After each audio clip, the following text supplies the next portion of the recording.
Oh my god. So hot.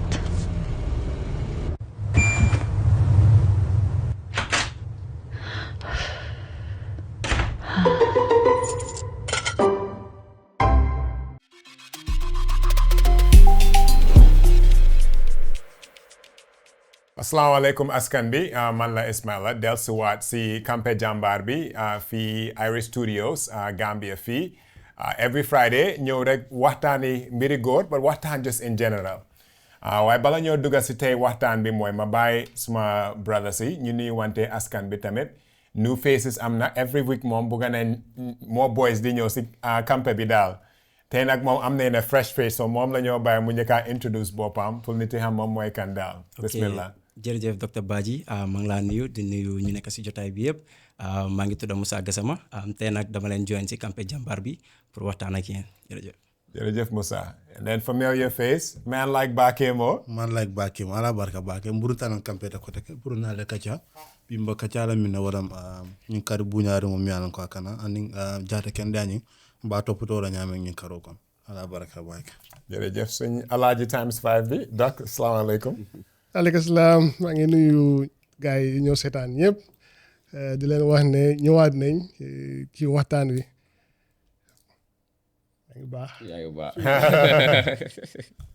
waaw asalaamaaleykum askan bi maa ngi leen nuyu ku si nekk si turam ak santam doc maa ngi laa nuyu di nuyu Pa Soxna docteur Soxna suma waaje Moussa suñ ñu fees bi tey moom tamit maa ngi ko nuyu Bakemo di la nuyu waaye doc di leen wax ne tamit dañu yóbbante dëgg la am naa yóbbante ni ne suñ ñëwee fii waaw ma extend yóbbante bi acambo bismillah gars yi nag diaspora bi ñoo ma yóbbante gars yi diaspora bi de waaw bismillah ñoom si lañ bokk ñu ne naka ñu ne kontaan nañ si ñun alhamdulilah ñu ne ñoom lii gisaguñ mu am fii dëgg la alhamdulilah because of ñoom lii luñ bugga la dëgg la because of ñeneen ñi especially suñ last programme bi am na ñoo xamee ne sax man wax nañ ma ne ndax ñun dañ leen yónni si ñoom ndax ñeneen ñi nga wax ne ñoom seen own mbir ñun lañ doon waxtaanee so di leen wax ne rek wax naa leen nag su ma demee ak team bi every Friday lañ am programme bi naa extend seen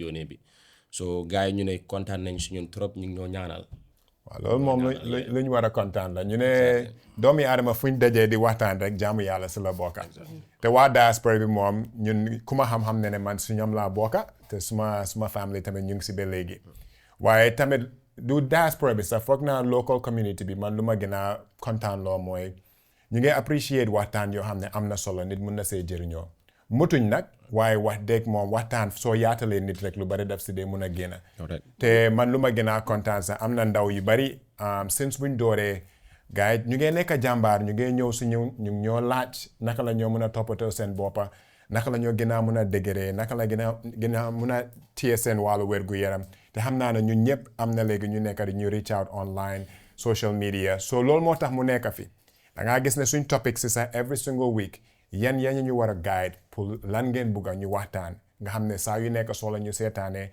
loo leen invest time soo leen di dellu ngeen jëlee si loo xam ne tamit mun ngeen koo waxtaan seen biir Campeh te nañ ñëw si Campeh nag so ku ñu bugg a invite sa Campeh rek pour ñu toog waxtaan nañ door di def loolu noonu pour ñu gën a jaakaarloo yéen. xam nga man lu ma jaaxal I mean week bii nii it's just been very amazing soo bàyyi xel si social media pages yi ñi gën a comment mooy jigéen kañ kon li ñu waxoon ci first episode bi ne jigéen ñi ñun ak ñoom complementary kañ and seen reaching out bi really had showed that by evidence kon soo waxee jëkkër affect nga jabar that's what it means and we are seeing that and jigéen yi suñ fixé that side of the house rek fix nañ lu bari ci kër bi moo tax ñoom tam they've reached out and a lot of people really like ñaar ñu ko wax had reach out to to say ne they've appreciated this because what it shows mooy ne am na ñu bëri ñu ngi seen kër yi with issues that we are talking about te mënuñ koo wax amuñ plateforme buñ ko waxee and the fact ne we came here or we are coming here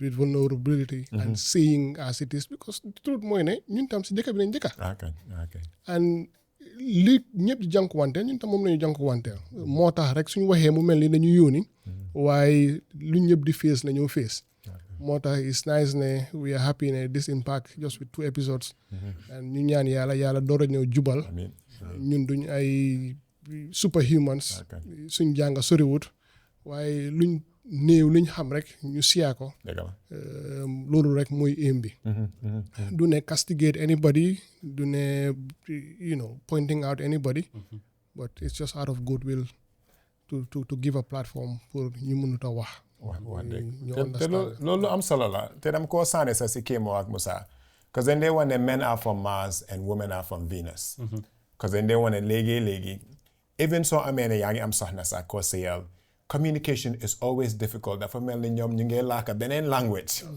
wala yow tamit sooy wax tamit duñ la dee understand so I think the value there mooy suñ viewership bi bari na jigéen waaye da ngaa gis ne mu ngi provide information pour understand ne góor yu bari mutuñ waaye góor bu mutut sax it's very difficult pour ñu wax ko suñ yaay sax sakaatuma la ñoo xam ne ñun lañ nekk di sëyal oo ñu ngi waxtaan ñoom am nañ interest waaye lu waral loolu lan ngeen foog what is it about male and female bala ñoo dugga si waxtaani tey bi lu tax fu góor yi dajee di waxtaan rek jigéen ñi dañ war a déglu the same way ñun tamit suñ gisee ndaje yoo xam ne jigéen ñi rek a nekk di wax dañ war a déglu pour not pour joxe suñ opinion de pour mun a understand suñ sister si ak suñ yaay lan lañ nekk di yëg si dëkk bi because place yu bari suñ waxantee dëgga góor yaa amee place yu bari of influence ba léegi so déglu wante bi moom I think it goes both ways waaye kee moom ma baal la rek nga laal si loolu tuuti comme docteur ya fa ñamen doro akumata baake den hamu minti wala ka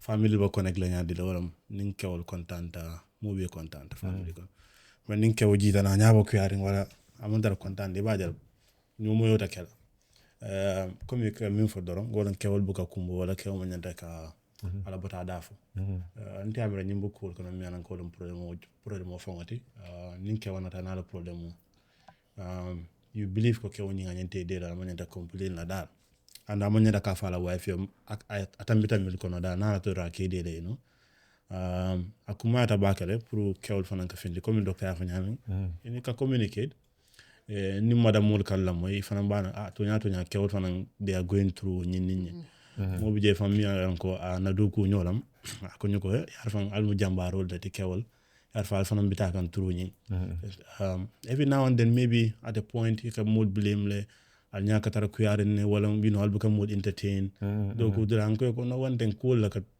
yaren wala alhamdulillah ba ñu fahamu ko kan ne baaw fitira campeto ka kacha kanyun ko dol fa an mo continuer la pour kanyinke pour ni mo de kacha Musa lo se wa okay it is important pour like jigéen yi ni ñoo toppee suñ this Campeh Jambarr parce que one thing góor su amee lu ko sonal góor buy sëy su amee lu ko sonal nekkul moom kenn rek la moo sonal ba dina sonal jabaram si biir néegi sëy bi so it is important pour jigéen yi tam ñu ñëw follow gars yi in case koo xam ne yaa ngi am sa jëkkër is not aware about this thing yow nga jàngee si lii nii yow you can go to him tell him about us let him know ne ok Campeh Jambarr dañ fi jóg pour góor yi ñoo xam ne nii ak nii explainal ko wax ko ne demal si gars yi reach out to them talk to them understand nga comme nekku ne comme just physical health but mentally tamit waxtaan la gars yi ñoom dina la educate waxtaan ak yow ba fajal la sa soxla parce que moom jëkkër bi soxlaam su fajoo then obviously jabaram soxlaam dina faju parce que ñoom yi ne ñoo nekk si néegi sëy especially si wàllum di nga wax the first patient that we've seen at the Jambarr clinic was referred by the wife. I said that loolu laa doon pare live yeah the first patient we saw in the clinic was referred by the wife because jabar ji dafa gis the advert and reach out to me and said ne well bëgg naa somebody sa jëkkër la bëgg naa somebody to come to your clinic and then we ñu start to realize ne jabar ji jëkkër ji loolu am important la te man lu ma dee wax mooy it's not the responsibility of jigéen yi pour góor bi mu taxawal mbiri wérgu yaramam wante koo bugga nga nopp ko léegi danga ko encourage nit yi dañ war di tiit su nekkee yaa ngi am góor boo xam ne dëgga fonk nga ko at bi génn na gisuloo mu dem seet ndax mu ngi wér loolu daf la war a ragal loo because loolu moom mu ngi laa wan ne am na lu fa nekk loo xam ne famille bi yëpp mun na koo affect waaye yéen a ko bàyyi gannaaw te dëgg la dañ dee rey ne moom jigéen yaa ñu gën a ñeme coono góor su feebaree tuuti man last week maa ngi feebar maa ngi foog na maa tee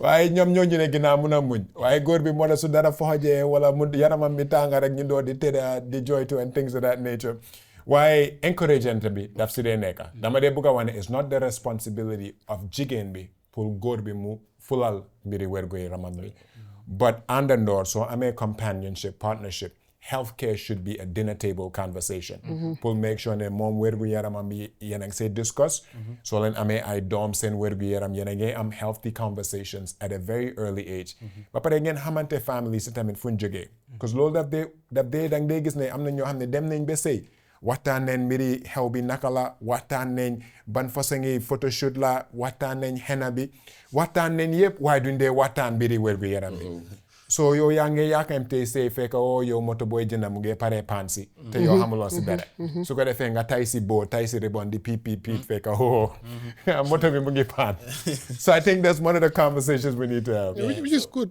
Sorry.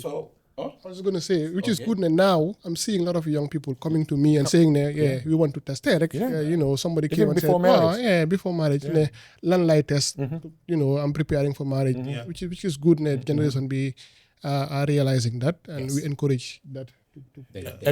Comme Dr. Paya Fanyam, dafa na ñaay doje ñu wiko ko na daram very encouraging after kay ko mu jambar couple no ben goor la mu ne ma akan ñu ko ba plan kana pour ka photo telephone ya fanya la tamel kar HIV hepatitis and everything it fang la mi ko very rare but because of the jambar and ba kacha mi tan anata volunteer on Sunday on Sunday the law is important so Sunday mom I keep emphasizing encouraging nit ñu ñëw every Sunday su suñ clinic bi all male clinic ñun ñoo fa dee nekk di liggéey soo mënutee ñëw su ñun demal foo xam ne di nga mun a comfortable nga mun a waxtaan sa mbir waaye bala ñoo dugga si waxtaani tey bi since laal nañ mbiri even men sooy paree dugga si sëy donc maybe laajal what are few tests yoo xam ne góor boo xam ne nekkut only say but every time you're getting ready to have a new sexual partner what are some of the things that you have to do because nañ waxante dëgga góor yi dañ dee change sexual partners all the time more frequently than women jigéen yu dee nekk di téye seen boppa moo ëpp góor yoon xam ne téye seen boppa te léegi-léegi góor bu nu gën a amee xaalis oo gën a am status ci society moo gën a reckless ci streets nañ waxante dëgg Demba, I saw a patient, elderly man with syphilis. Syphilis is one of the STIs. This is man in his 50s, by the way. 2 wives. I'm not judging. I'm just saying that just to emphasize the reality of what you're saying in the society. More like the So the important things to check more STIs, what we say sexually transmitted infections. And those are things that needs to be clean before having a sexual relationship with a woman. Because what happens more if you're in a sexual relationship with somebody, they're going to have fluids. And through those fluids, still jangoro yi dem di jala. So it's good so you moving houses, for example.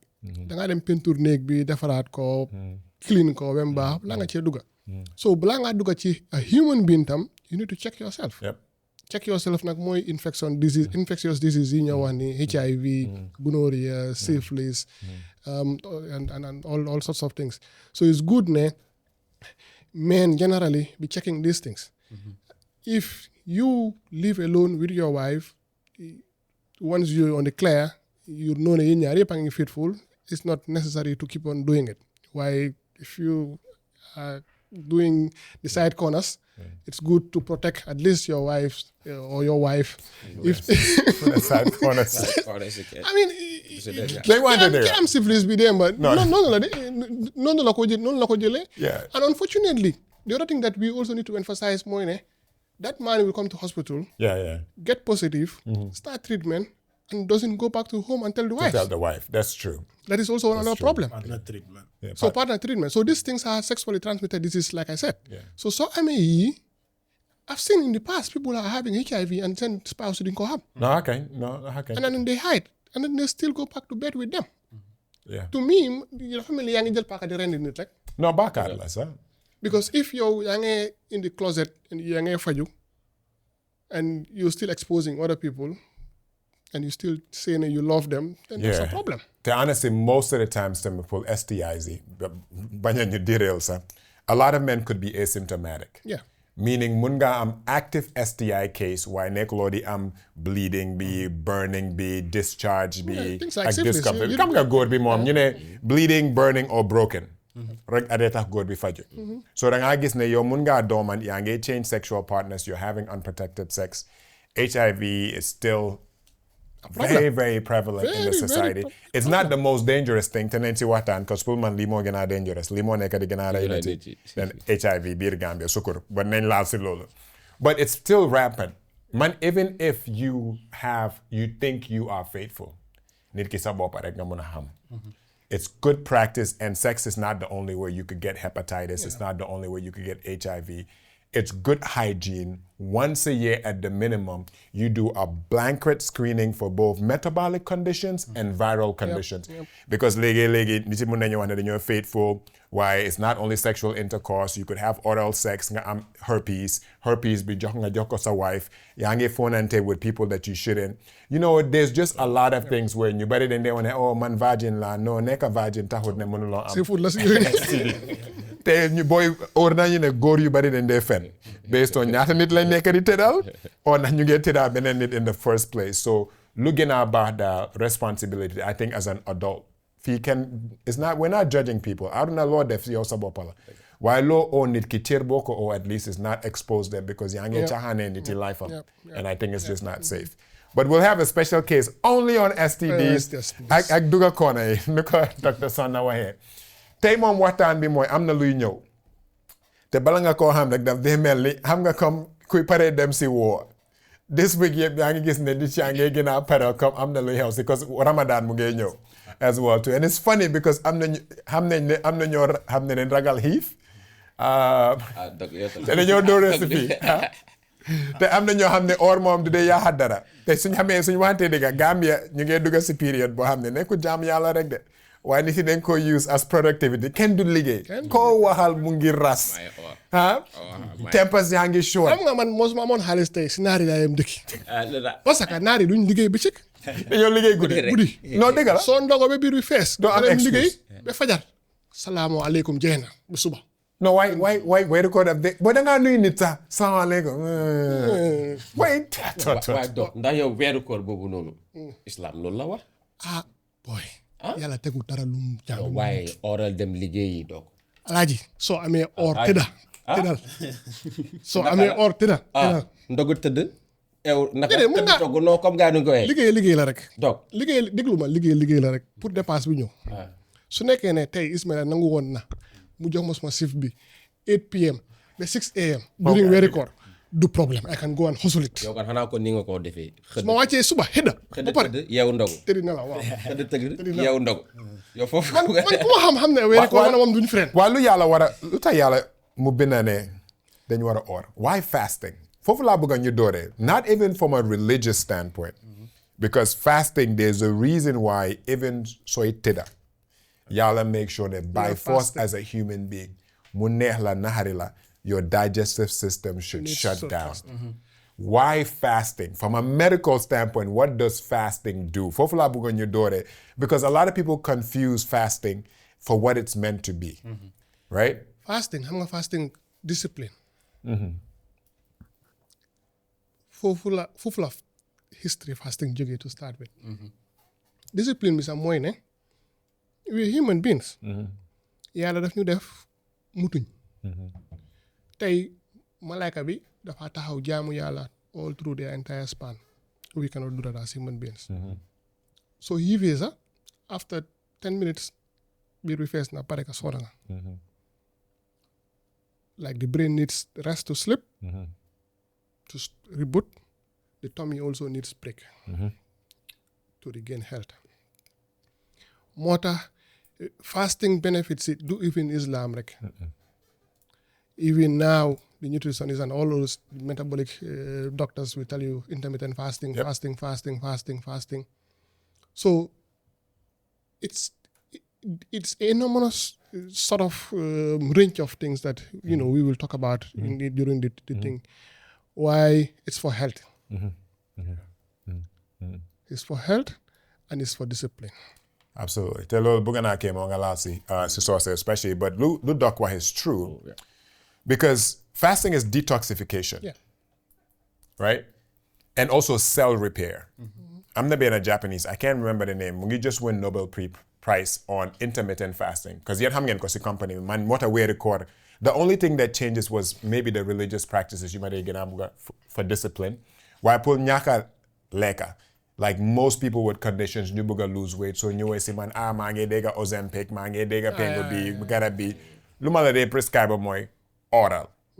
Just eat for 6 hours. Man kuma ham nene 3 p.m.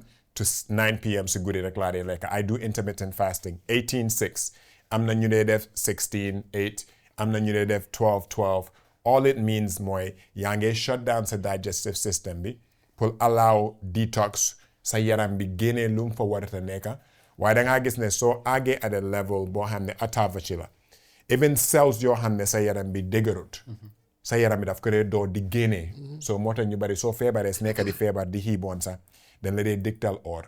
So I think it's very beautiful ne yalla xamna ne okay so moko dictale niti at least out of 12 months. Ga am 1 month period bo xamne nañ allow sen yaram bi di detox cause lu bari lu nekk di lekka léegi te nañ su ñëw poison la su suñ yaram bi and discipline bi is true because daf lay remind especially ñoo xam ne they have an abundance of lekka They do sax like you said I mean during weeri koor is when you hear dama or everybody is a good person and that's man well that's the reason why I love weeri koor because that's the time everybody is becomes a Muslim in as much as it's not part of the things that we should do as Muslims, it's na yàlla mu ngi fi every day, not just weeri koor, but ñu bari dañoo ragal weer bi or dañoo ormal weer bi nga xam ne dañoo behave. ni ñu war a behave as human beings as Muslims ki gën a baax. yi wane baaxaay. xam nga ne because I am hungry, part of the lessons in Islam is I am hungry. Oh, baakee mooy also li la dëkkee. xaaral ma dimbale ko. You feel it. So it's one of those things that that makes it very nice. So nekkee Gambia lu ma dee wax nit mooy waa diaspora bi ñoom xam nem ne weeri koor kenn faalawut yaa ngi oor gis nga time ndogu sax te lii lu important la moo tax man I struggle sometimes with productivity bi Gambia because man su ma nekkee America ndogu su ma fekkee si counter bi maa ngi liggéey as a pharmacist te Walgreens laa daan liggéey dafa continuer na maa téye suma tàndarma suma butéelu ndox ma lekk suma tàndarma ma naan suma ndox ma continuer di liggéey so culture bi ñun Gambia we take for granted society bi daf ñu dee yaatal waaye Gambians yu bari si diaspora bi ñoom xam ne weeri koor la no weeri koor business continues dangaa dem liggéey faalo nax yaa ngi xëda faalo nax yaa ngi ndogu faalo nax jumaa la liggéey bi foofu la so fii la rek so moo tax man léegi I had to get adapted yéen xam ngeen loolu it took me a time to adjust to yéen yi but Gambia bi is a beautiful experience time yi weeri koor because society bi daf la they remember ne ñun suñ version of Islam sax as West Africa is special te is uniquely ours but back in terms of just the medical benefits of fasting bala ñoo dugga si pre-fasting screening bi comme aka min foten doron min karon kana bula min kono ala nafa ni nata jata kende ala bunda da ka jibe aba kul kono mi yalan ko akata ba demo jato ma koy baake fem mi yalan ko bolo kono mi yalan ko am bete ya ni fenkata ake ma koy baake follow doctor Paye min fo wolan ko ake kulula dal kulu wala minte e kala nako okay nyim bambulle bari manyanda kake wala nyanta nyim fala manyanda ka e kaaje fon jama bije taji ka kurun mi yalan ko kake ka be bula wala nen duro mi lafta nen duro fon kala ka yalan biyo kan you know fasting so wol dama ni ajibe ka jatol kende ande e baaje la fonde mi yalan ka modo kamfandere wala nyinde defon kamfandere yeda hawol be so manke jada kende am pour jada kende so nyanta boro dam mala min bare ka fata cool la mi yalan ko fa ke kam fande wala ni def ngam mi mala fa yebu la je fulan jam fana ay min fo wolan ko e kaajala ko ete e fanan kam mol kala mota da mol be nyina kon ko mi tek mu moti mi yalan ko no fen jama ka dum rol be bulle la bun kono bara bu ka tara modul bul no bu ka kala ete mo kala mota bare wato min nan nata fon dunta ni sunkaro kono do e fanan ka kala mota ko yar fa mol fanan katanya mol fanan katara nyina ko e kaaja jama bi je mol ka demaro ke wato kono ba ke karo nyin kono comme dok ya fata nyame ni ba tuba du dula do wala america fang e bu ka kala mota bar gambia mol be ka kala mota mo gato mol be mo kilo won ledi ane na wato sita mol be ka lon ko ke do mor wato sita mo be ka kafu nyomo do moro ke comme nyanta ka ka nyame badi mbaduna kacha kono min gana kacha lon ko do moro nyanta ka nyaadi ane nyanta mo ne kala anum fana futu nyanda ka nyaadi in karo kon na kala muta baatale nin karo kon tegala de mo jama futu kan ne fo ninke jama futu kan bari nyanta futu ka nyaadi le ane nyanta mo na domola ane nyante la nyaadi la nyanta boro min nyame mitala kacha kono nyame mbo fana fo do nyame am ñu wax ne this week baakaar daf dee bari 1 week bala last sport bi Omar yere de Omar 1 week balaa weeri koor ñu ne baakaar daf dee bari de man damaa taka damaa waaj a taka waaye bala ñoo dugg so nañ go around the table yow naka nga dee préparé pour weeri koor bala ñoo dugg si weeri koor 1 week before weeri koor lu dee change si yow sa routine bi am na ñoo xam ne si leen dee door seen routine bi pour miin ko is there anything lu dee change si yow 1 week balaa weeri koor comme tey rek loolu laa doon wax si office bi comme weeru koor xam nga dafa nekk loo xam ne comme di nga toog full day doo lekka so man right now maa ngi train suma boppa su ma ñëwee most of the time du ma dee ndéewoo dama dee nekk si office bi ba waaja su ma ñibbee kër si laa dee sooga lekka and su ma lekkee time boobu dama dee dem si gym bi train ba ay maybe ay after timis su ma julee du ma lekka ba ay boori 9 maybe ma toog benn 3 hours ma soogaa tira so let's say twice a day laa dee chop so parce que xam naa ne weeru koor bi moom su jotee obviously naa toog the whole day du ma chop so loolu number one I'm training myself and secondly mooy so nag dee or nga dem train balaa ndog yep so loolu religiously am na ñu bari ñu ko dee def so religiously comme non kaa kele dama ko moo kaa kele man loolu laa dee gën a enjoy dafa nan ka enjoy wato kala training morning do evening do balaa ndogu evening before ndogu so exercise bi dañ see dugga si sax because a lot of people do it different and religiously tamit comme nu ma prepare suma boppa comme ñaakaa lekka bi religiously tamit man dama war a make sure ne comme yu bari xam nga nit yi dañ dee wax ne ok the last week of living before the Ramadan like dañoo def ay last put ay yooyu because xam na ne weer ko duñ ko mën a def man du ma def loolu noonu man ma make sure ma def comme lot of zikrullah ak yooyu noonu comme ma try ma purify suma boppa before may dugga si weeru koor bi at least because booy est-ce que ma jabar boy dañoo patrol bi yaa wax li mu ne purify yow yaa wax li soo lay purify yow yaa wax li waaye lu pure waruloo koo purify de boy exactly foofu laa ñëwee I'm a human xam naa ne mutu yow yaa wax li yow yaa wax li xam naa ne nit yow yaa wax li come on bro aca baana dañ de non dama xam ne ñu ne ndox bu pure du dee need purification de continue ay dama laa dóor daal la rek continue non because dama xam ne man nit laa mutu nga, yeah. understand nga dama make ay mistakes dama juum understand nga so moo tax lu tilim lu nekkoon si man yeneen moon si ma try ma setal ko balaa ma dugga si weeru koor bi ma make sure ma dugga si weer bi ak at least sell te ñu am na ñu bari suñ sister si am na ñoo xam ne doon nañ di fay bor yeah gis naa ko tey si tamit boppam am na doon nañ di fay bor yow nag kee mooy kam mu ne tey boo escalé tout sax ntakañ comparé rek comme training ani football o jama na kanana nka wol gana kafu jama nta amu fene de mi an kam anta batande da toure ko ndan ko la batande na ben jibe kan nke batande nka fe karo kanal de e ko ntal hakilo ba kan but more of ka try ka qur'ano karam pour ka dara rek yeah definitely kana tajwid fanan ka try ka improve ka ton karo la mi an ko mo be ka qur'ano karam fuda nyama fanan ka try definitely ka 30 minutes wala 20 minutes ta ka karam you know nde haje ko karola mi yalan ko aka time wodi ndara baake pour ka train ina fa mole karola mi yalan ko ntaka wait so tawoto do mande mol buka believe e ka fa nyawo kino nyaade because aka ka wato mina ngara train na wala ro but di camera comme konkote wala fentel we keep on playing football ka wala ro kata ka do fenn mi yalan ko maybe bak fenn ke min kanu kana konko kalamuta o ko la yana do muro ke o ko la yana train jama the whole night ikatare nyalal domoro ni training then ni free ta yela I think ntara karola mi anko na like na kanu baake definitely doc ko de para me I don't prepare like they sober right boy pasaka dega kan boo xam ne bëgguma mu ñëw la yaa doon prepare. So I mean, well, people that know me know ne dama ragal or because if you see my status fan yëpp Charlie baa ngi si kaw. So the problem with me is ne man I'm a picky eater. Yeah. So dama lay lekkantu. Loolu I can confirm. Yes. So it's a psychological warfare for me. Ne duma mun a for tàndarma duma mun a for nuts to eat during the day duma mun a naan duma bugga because I can't really eat a whole meal at a go. So this is where I suffer during the meal. So weeri koor bi su ñëwee da nga ndogu ba pare doo mun a lekka. So I kind of continue fasting all through the month. You see my size, I'll show you the size again before Ramadan. Why? But the aspect of it is it why it's a month that I love. Yeah. Because it's the month that people are compassionate. It's a month that people try to practice the true essence of Islam. And it's a month that is blessed.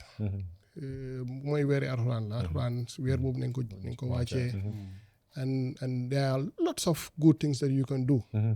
Tey ma jël tàndar ma jox la nga dog sa or bi.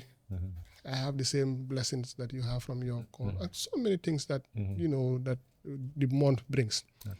And Jambarr yu bari in Islam, it happened in Ramadan.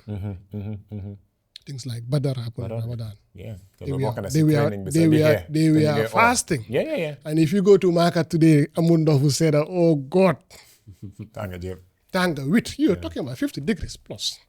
Amun dala in sol. Yeah, Lolo, it's a different. So those guys were men. And they fought for us for today. Yeah. So this, Ramadan is just to reflect and to, remind ourselves of those things. Gën ñoo dimbale ñu dëgër. Parce que tey ñun duñ dem Badar waaye we have other ways to help. Other ways to help mooy gis nga sa mbokk mu ngi struggle nga dimbale ko, and that's where the fighting comes. So it's a good month. Dëgg. Yeah, man moom jamono si kanam si ginnaaw. Man moom tobe xanas dama doon bugg di ko gàttandu. Comme gars yi nu ñu koy defee ni at least weer boobu. luy loolu dégguñ loolu de. Gàttandu ka bendu. But one thing I don't do mbuka samba njola na katawo ngabula la eta. But dama ko doon gàttandu before, but at bi moom yàlla def na ne gàttandu ma ko moom at bii nii then from there tamit comme dog nu mu ko waxee rek man xiif sonalut ma. Man nekk naa nit koo xam ne dama miin xiif waaye bi yeneen ne once a day laa dee mun a coop sax ak lekkantu yu sew yooyu su fa nekkee. But su dul loolu tamit comme during di Ramadan tamit dama dee bëgg di exercise. Might be comme before time ndogu di jot might be 10 minutes or 20 exercise dugga si wanag bi sangu balaa ngaa génn xam nga mun a relax eewu mosul si biir bi mun a ibbeeku from there tamit su fekkee ne loolu munta nekk after ndogu then might be after xëdda after julli naafila sorry ñu dem dawantu tuuti nii loolu yëpp dañ ko dee mun a def during the Ramadan. C'est man moom nañ ñëw daal comme yeneen weeri la rek nañ ñëw ma dóor ko mu jaal. Yeah. No, dégg la man tamit same. Ramadan is never about food for me. Because if anything, I fast shorter days during Ramadan. Te léegi I end up having to play defense against overleka during Ramadan. But I think it's just spiritual for me. Ramadan, delluwaat si Quran bi. delluwaat si siira bi. Yasser Kadir has like this amazing surah of the Prophet. So every Ramadan I'll go back and we listen to it. And every time, dafa mel ni Quran bi rek. Saa yoo ko readee, there's something new that's specifically for you. So I try to do that, right? Just pull spiritually, but also family bi as well too. Moo tax I try to be around my immediate family as well because I have kids. Like Aisha is 6-7 years old, so she understands the idea of fasting. Spiritual practice of fasting. Xam na ne julli naafila and things of that nature. So nekkuma hafiz jegeñu ma ko sax. But I think there's also something beautiful. Masuma jabar ak Aisha ñu julli during Ramadan and things of that nature. Paul bul dëgëral diin bi rek parce que comme noo ko waxee ñun ñëpp mutuñ. Ñun ñëpp mutuñ at the end of the day. Te lu ma doon wax mbiri fasting bi sax I'm glad ne that autophagy la tudda. I think people need to look it up. Japanese bi was Yoshinori Oshumi la tudda. They gave him a Nobel Peace Prize because dafa realize ne yaram bi soo dooree di fast. Te léegi fasting in Ramadan is actually different. Because su nekkee ne ndox rek nga nekk di naan, it's actually fasting too. Ramadan, it makes it harder because mënuloo naan ndox. While intermittent fasting, for example, mun ngaa naan coffee bu amul sukur, wala meew, wala mun ngaa naan ndox. waaye soo àggee around anywhere from 12 to 18 hours boo xam ne loolu rek moo nekk sa yaram bi si la dee autophagy door meaning sa cells yu dëgëruti yëpp dañ dee door di rey seen boppa and it removes them so it's detox bul dee dégg léegi-léegi suñ brothers yi and sisters yi di wax slim tea detox tea loolu That's yëpp what they do. Yeah. you're just fasting autophagy rek bëggoon a waxtaan waaye xam nga one of the things lu ñu war a waxtaan tamit doc mooy ñëpp mënuñoo oor because suñu nekkee si mbiri su wàllum wérgu yaram ñun xam ne ni am na yenn conditions yi especially diabetes te nañu dugga si sugar management because loolu moom sukkur bi lum de nit yi dañ dee gën a génn a weeru koor gën a feebar then lu yàlla even dictal which dañ war a seetaan xalaataat because Omar here is telling me it's the very record that he tries to eat a lot more. no ñu bari doo te not only that why in terms of health and wellness xëy na ñun young people is that we take our health for granted ku nekk dafa foog ne you're bulletproof yow xamanga why if you're an adult what are some of the things from a healthcare standpoint loo xam ne even balaa war a weeri koor di door war ngaa mun a xam ne ok fii laa toll si suma lii garab bi laa nekk di jël ndax dégtal nañ ñu or because or na ma ne yow docteur sax na am na patients yoo xam ne wax nga leen carrément ne yow sa yaram bi antalut all ñu xool la ñu ne la xam nga lan la su may dee ma dee waaye man damaa or right so bugga naa ñu dooree foofu xam nga you know yàlla moo ñu binda and the thing about or and every other jaamu yàlla sa diggante ak yàlla la docteur sax nag doesn't have the right to ne Ismaila mënuloo or because loolu sa diggante ak yàlla la what Dr. Sohna can do is look at your numbers and say ne based on your numbers fooguñ ne mun ngaa or dëgg la parce que yàlla dafa ne tegut kenn lu mu antalut laa yukallifu llaahu nafsan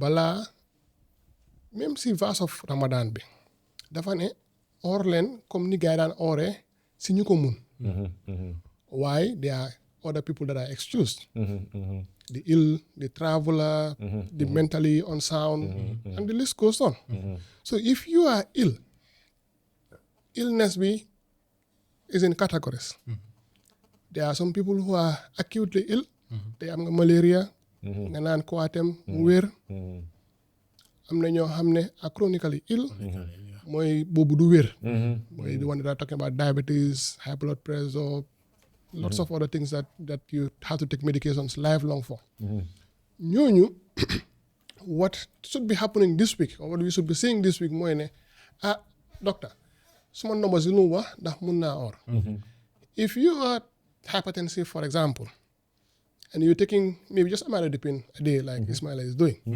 boobu xam nga ne once a day la it's something that you can take early at suhoor before you start your day easy well, somebody who's taking a captopril, for example, which is sometimes some people need to take it 3 times a day, every 8 hours.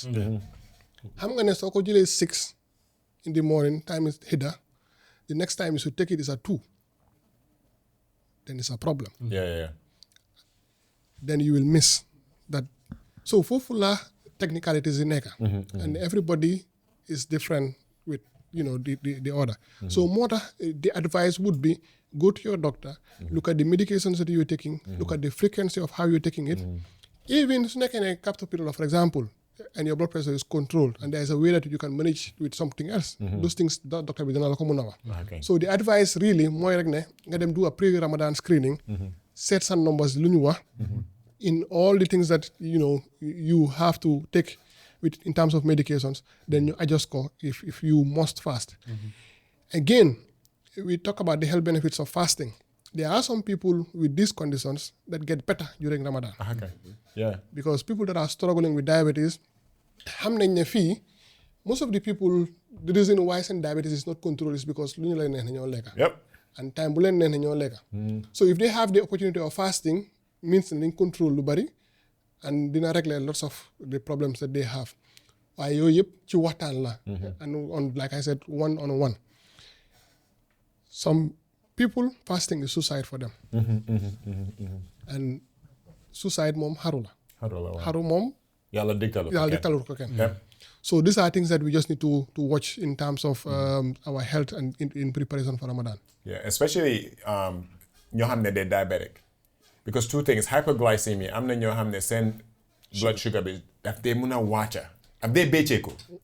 c'est dañuy door di miir so mun naa affecté su nekkee suñ mag yi si kër bi so comme noo ko waxee loolu nekkul responsibility patient bi sax su nekkee ne yaa ngi si diaspora bi sa pa sa yaay o sa waa kër xam nga ne am na koo xam ne am na chronic condition diabetes hypertension this week da nga war a tax gaa ñëw dem gisi docteur su nekkee gaa ñu ngi jël garab amaat nañ discuss a little bit on naka la ñoo changer garab bi ñu bari lu ñu understand si garab mooy garab bu nekk dafa am half life bi mooy meaning dañ dee nata soo ko dugalee si sa yaram bi how long la dee jël balaa sa yaram bi di ko génnee ñu bari daf dee jaar si sa kidney si ñu bari daf dee jaar sa liver bi moo tax saa yu nekk dañ dee wax nit ne garab bu óor amut because loo dugal sa yaram bi comme sukur mun naa nekk poison right so moo tax suñ la wax ne jëlal benn garab benn yoon si bés bi loolu lum actually mean mooy ne garab bi daf dee yàgga sa système bi more than 24 hours di def liggéeyam so jarut nga jël ko ñaari yoon suñ la waxee ne jëlal garab bi ñaari yoon si bés bi loolu garab bi ñun xam nañ ne garab bi xëj na around 8 to 12 hours fekk génn na si yaram bi wala lu fa des nekkatut mutut pour def liggéey bi so foog nga yokkaat ko pour mu am a certain level so ñu bari moo tax suñ dee caaxaanee bañ a jël garab bi soo ko génnee du dee tax condition bi dem away man loolu laa dee wax nit yi the moment nga rocci liggéeykat bi rek moom mbir mi dafa ko wax mu ne sàccakat sàccakat taxaw sa bunta bi kañ mu ne la man dama ñëw pour sàcca kañ nga ne ko waa toogal so the only way to close the door mooy taking your medication kañ waaye sàccakat baa ngi toog nga ubbi sa bunta bi xañ yeen ca lem tëri nelaw lu mu la def su balaa bóor set yaa ko def sa boppam yes and that's what these illnesses do and they come and do the nasty things fekka doo si xam dara before you know it like ay léegi la fi romba di te am na stroke dee na léegi la fi romba di lii daanu na lii moo xew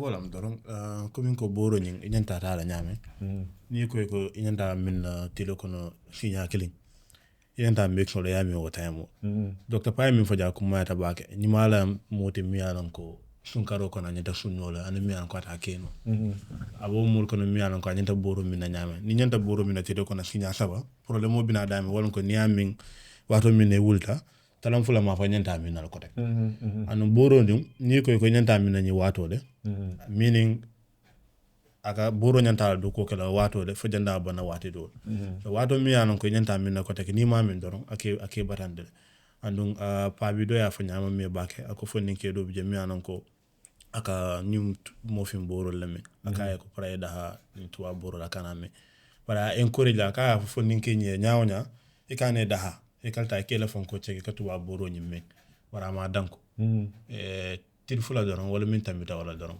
bo ñi yama ko kambano ñu fatal comme docteur Paka mi fata so ñin mu fenn de mi yalan ko aba ke kan na evident ka mo de ka ko da kari tamita jana fem mankala kono na ba kacaral fanga boyta fat ka kam tala doron ni le bunda ye le tata yela yana mo dunte ka na fen kela wala so hypertension bo la ñama ni diabetic so ntabu lafta fana kaca kono na diamu bunda do mi yalan ko musu ko na mal mi yalan ko fanam wato do je aka kolya ni ko hani ita kino le ka bala so ni detail jibe ka fune research min ka in 2019 55% of Gambian women ik anemic soto ni kono ma wala la yelol ka do ya janare do fon ni ajibe mo dantan na ka tara 11 10 lam between hani wo fon do ya tan between 11 and 10 wala ba jara ko isurata ka dumuro ke anen ke le borol mi nganya adena du de ni na jibe ro ke ka je ko mo jama ka sura blood donation wala so ka kodya ni wo ko le kono min ka ke definitely and even speaking on that tame pour ñu xamne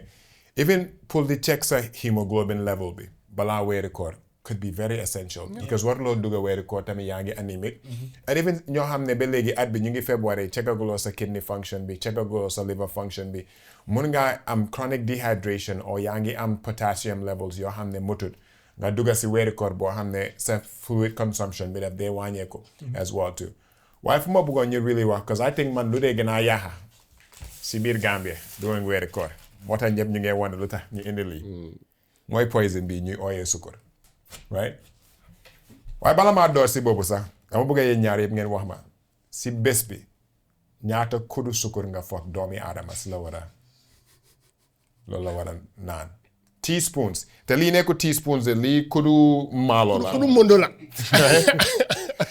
waaye ñu bari te xam nga ñu bari soo leen waxee ne ma ne joxal xale bi benn kudu garab rek kudu dafa utee de so bul dee mu sa nata garab si kudu du dee mut especially su nekkee xale waaye ñu bari kudu bii sa leen day use pour kudu seen sukur seen tea yi da nga def tea sukur si tea yeah ñaata teaspoon si suba dafa des si kudu bi naka la em but most of the time ñaar man dama doon def ñaar ak xaaf lii.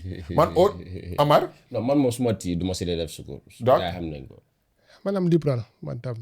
man or na ma ne Innovrex te naa ko wax man gis naa kenn suñ company 7 kudu sukur la def si benn kaasi tii ma ne ko waaji yow nekkatuloo di naan tii lem nga nekk di naan te man or na ma ne dama day gis ñoo xam ne ñu ngi pare def si tii di def nii rek di def nii di def nii man what I don't understand is xam nga soo defee sukur bu bari du safate li nga naan sukur moo saf. loolu kay nekkatul lii nii I mean us like the coffee lovers su sukur bu bëree. non daf dee yaxas waaw dafa yaxas coffee. daf dee coffee te maa doon laaj gars yi sax ne lii nga ne 2 kilos la 2 kilos la. $160 right nga am sukur bu bari nii lu tax sukur gën a yomba lekka Maalo.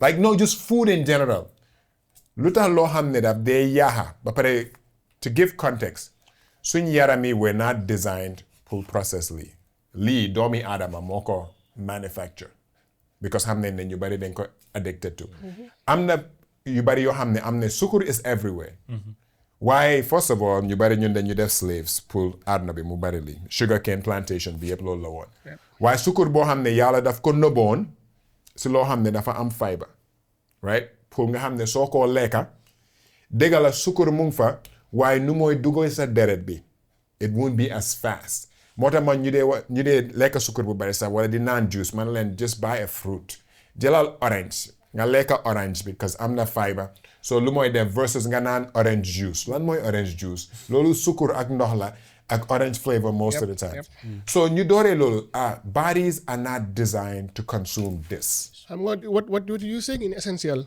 mooy ne there is a natural sugar. mooy li nekk si fruit si.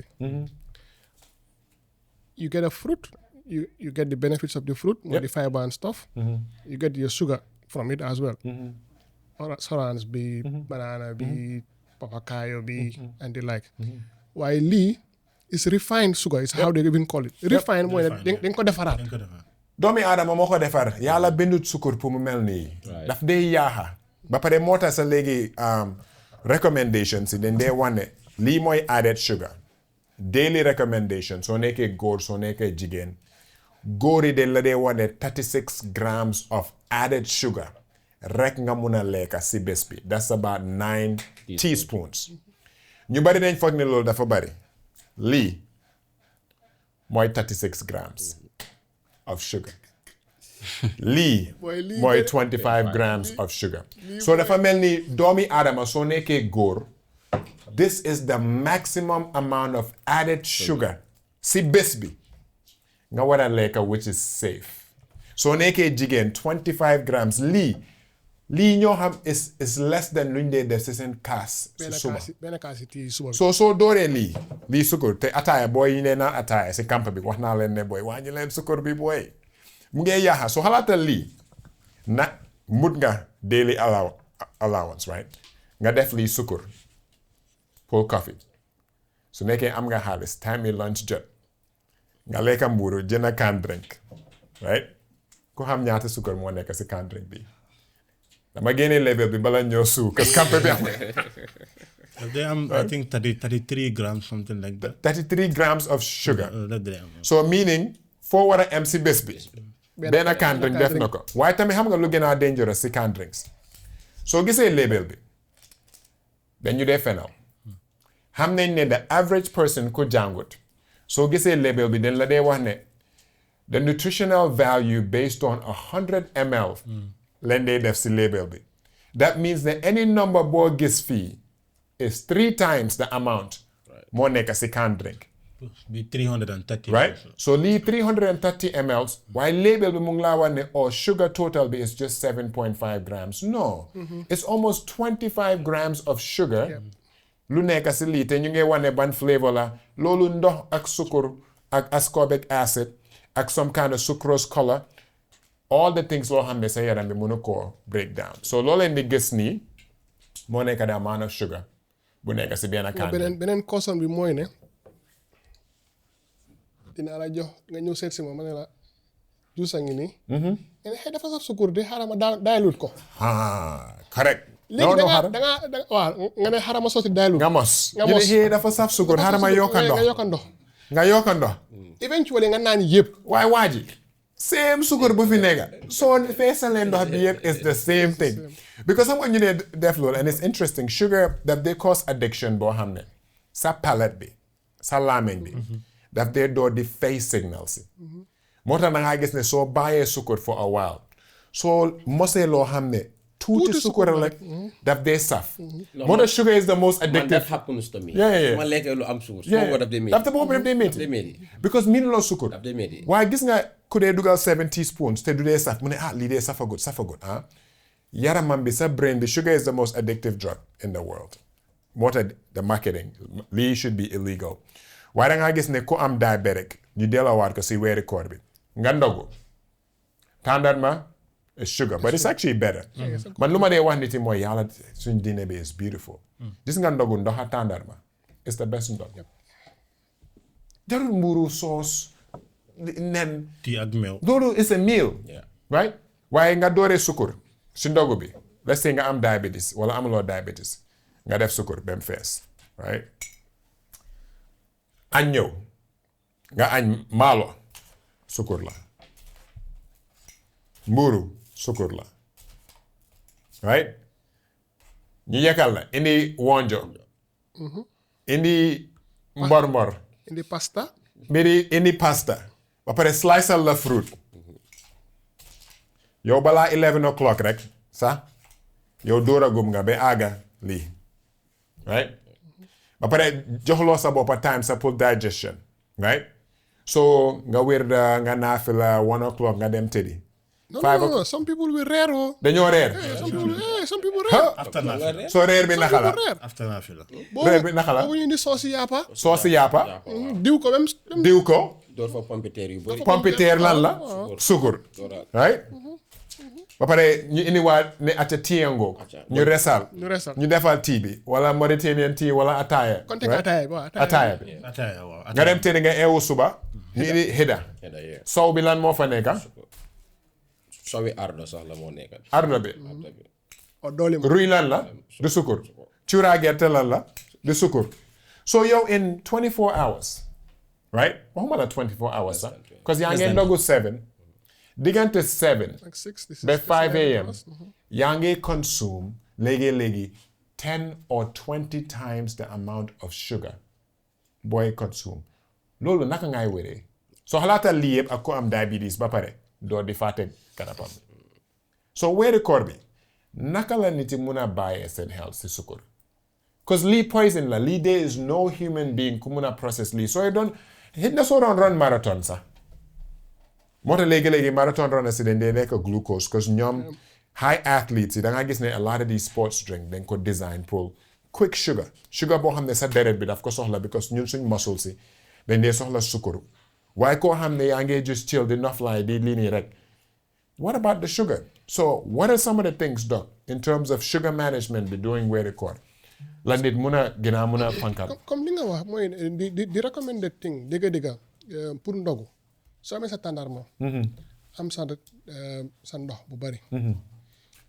many people go in for tea or coffee like caffeine la caffeine and caffeine daf dee dehydrate okay what it means mooy ne bàyyi soo naanee coffee danga dee seben lu bari okay so what it means dafa ngeerloo so time in ndogu bi nga soxlee pour feccali yaa ngi ngeeral sa boppa so moo tax ñu ne la nga avoid caffeine includes even tea nga dogee ndox and preferably one of the things that is good also in our environment mooy mbor is very healthy kinkiliba waaye itam doo ko sukur bem saf doo safari mbor and again the natural fruits fu mu nekk ni sorans bari na banana bari na fu mu nekk nii banana yi start di ñor so those are good ways to pump up sugar in our systems time in ndogu and you need to drink as much as possible because fu mu nekk nii bàyyi nañu xel ne mu ngi pondé mu ngi start di tànga wax ko ci soose laa ñëw sori dani mo jamfara o mu e kam nyim fote mo jama baka hani wala da ke min bake Oh yeah, that's true. during Ramadan katung e kam mo do me ka fa nyina min bake kata jonko ta bake during the day kato e kala fi min nan ning fajiro batala yela ibe kala fi wo interrupt malam fo dogo ta ku ma dar pour ka jiyo min bake wala e manya de ke men wala dol fon bije bu kala fi la wuli da fan pour ka do mo roke fi bu kala fi min wala ko ye wuli anyway they after that doron kela a doctor pa no you need to drink as much as possible Yeah. because the truth is ne bu leen fàtte ne li nga seben mooy excess bi yaram bi yàlla daf ko bind naturally daf laa jox dafa jël lim soxla ba pare sotti li des so the human being needs 2 to 3 liters of water every day te mooy lii ñaata la 500. li 330 la voilà 500 500 la So dafa mel ni da nga need six of this. 6 of these.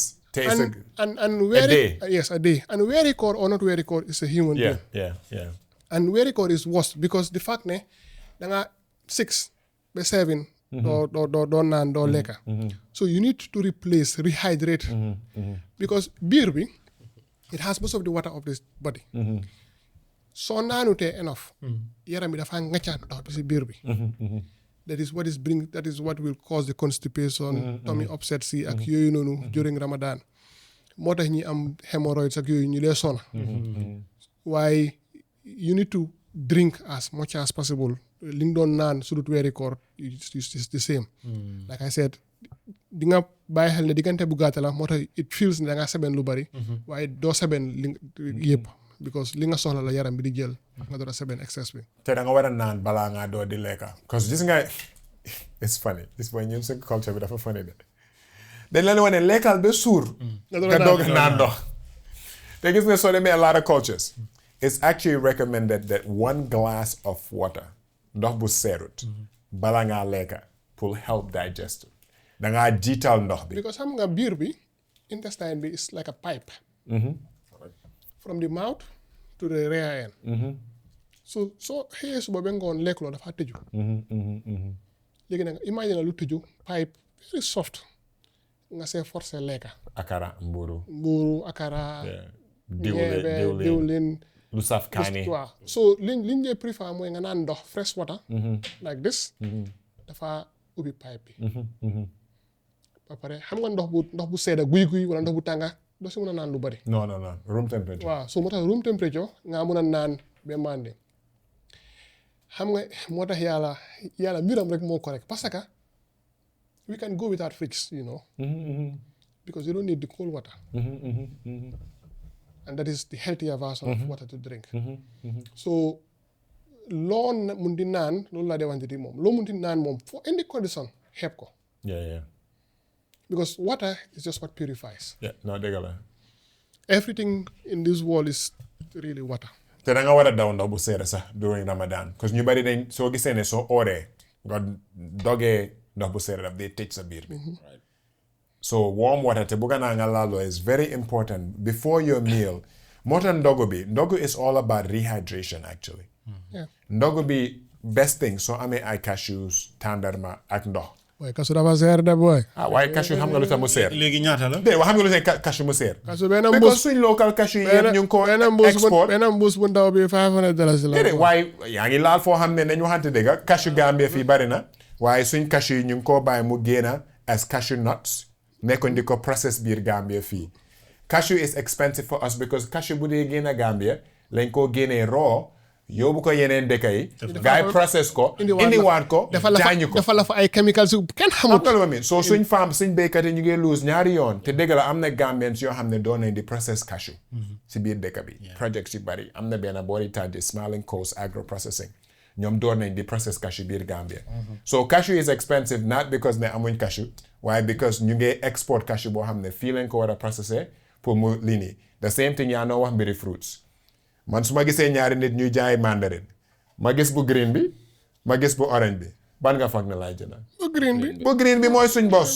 ñun la ñooy toog di import mandarin man I make it very clear jox ma bu Gambian bi because boobu suñ pharmacie ñoom ñoo nekk di grow nothing against yeneen yi fu ñooy jëkkee moo gën a rafetut local content bi I think is very important te weeru koor bi is a good opportunity pour ñu support suñ horticulture business bi ak jigéen yoo xam ne ñu ngi jaay traffic light or wherever it is buy local ba buy fresh produce ba pare anytime soo amee opportunity muy lekka muy soo gisee loo xam ne dañ ko import ak loo xam ne fii lañ ko defaree jënal boo xam ne fii lañ ko defaree because loolu is very important sorry I digress because mbiri cashew bi daf ma dee naxari ko soo demee ay baasoori boori Guinée Bissau Gambie dafa bari cashew boo xam ne waaye lu ndaw lañ ñu dee jox xaalis ba pare ñu génnee raw cashew nuts si yóbbu ko beneen dëkka ñu processé ko foofu ba pare indiwaat ko di ñu ko jaayee price bu bari right so it's loolu moom dafa doy waar but kii moom bëggoon naa nga laal si lu kii ni doon waaw Dr. Parker min fo wala jiyo la kumaya wala tido kon at least mo nyanta jiyo min wala nyin kabo ni ba nyin kabo je nyanta woro la min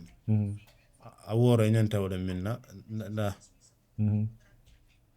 nyanta nyin kabo ndo a woro la min na te fonko kono tilo kono wala ni do moro ka mi recommend fo wala ndadi mari ba do moro kala nyanta jiyo min ala kopo kono do manding pour e baajale kono wala nuwol ye yele ako hadama dingol nuwol akatara aka kolele ni mon do moro baajale ni lafta do moro kala wato do aka kolele pour do moro ni ji wala tam recommendation o min to wode jiyo min do manding yana yedo moro ke komin ko na fanya mo jama bije jonkon datanye ka bala e ka bori wala warat ne bu ji jama mi par min beti ata wala ka ji jama mi ako jiyo nyin aka balo kule fem mi alan ka balo kana mbete ya jiyo nyin ka be bondele No, I think it's important. But for scheduling bi tamit bëggoon naa ñu wax si because léegi ndogu soo sa ndogu bi su diisee rek da ngaa tayal. Right? Yeah. So ndogu should be literally rehydration la. Ak fibers yoo xam ne mun nga ko dugal sa yaram bi. Nga mos moo tax tàndarma nuts something loo xam ne is just quick pour nga doo ubbi sa digestive system bi ko dem julli ñëwaat and then that's when you're supposed to have your heaviest meal.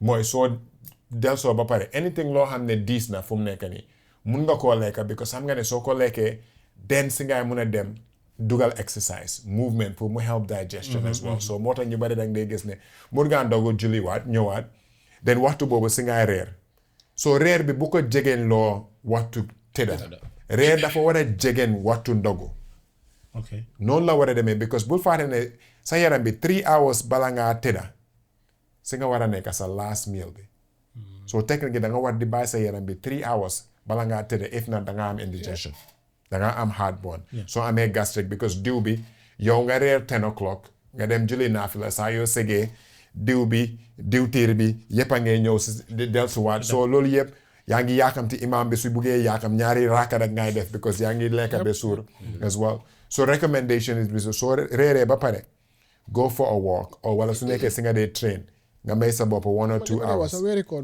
Is when you should look for healthier options. Yes. Hey, instead of nga fry, a grill, grilling is cheaper than frying. And healthier. And healthier because you get diwlin out of it. And diwlin from nekk is expensive. Diwlin dafa seer, yeah. Nga defar soup. It's healthier, better again than frying. Nga bake is better. So loolu yëpp will keep the health. Because tey if you fry you do deep fries nga lekk ko it takes longer hours to digest. Okay, yeah. Surtout ndawal sax. Yes and bul fàtte ne yaa ngi lekk 7 8 10 nga tëddi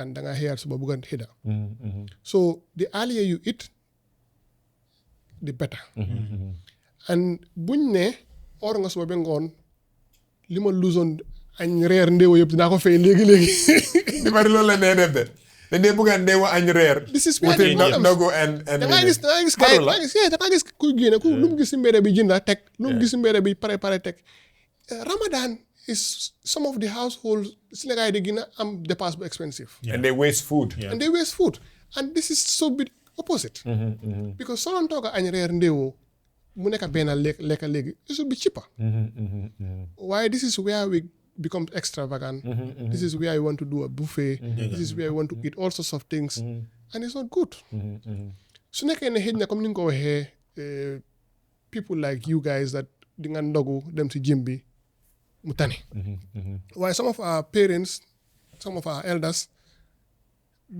du leen si fekka dañoo lekk bi biir bi fees dóor ba mu baax wéeru wéeru di wér da di wér da xëj na naafila bi fiw rakas nga am pare nga lekkaat dara dem tëddi that is suicide no suicide la yeah so soo ko boolee diabetes high blood pressure this is where the problem comes yeah te dang day gis ne pour diabetes dañ lay doon ne postprandial right so 2 hours after soo lekkee si nga dee mën a gis the biggest spike of blood sugar so dafa mel ni let's say yow yaa ngi doon or your blood sugars are under control from the time of ndogu te xam comme su te def yéen def ngeen body composition pour wax leen seen Body fat metabolic rate bi as in ñaata calories nga dee lakka si bés bi so let's say mun ngaa nekk yow sa size bi how many remember man typically about 2200 calories si bés bi loolu moo mean ne su ma defutee dara su ma tëddee nelaw you burn it meaning man su may lekka the moment su ma exceedee loolu rek I'm gonna gain weight. yeah you're gonna gain weight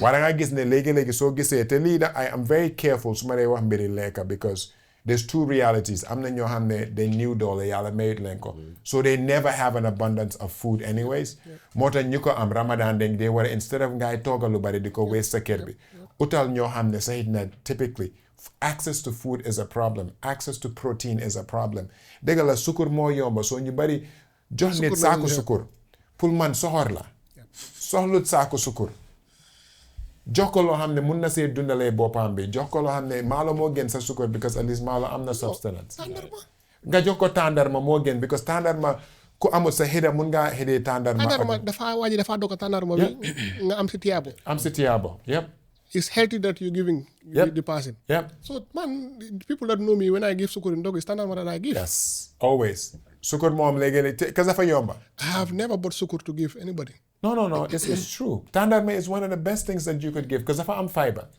as well. So ndogu bi, keep it light. Hydration, right? Reer bi indi ko as close to ndogu as possible.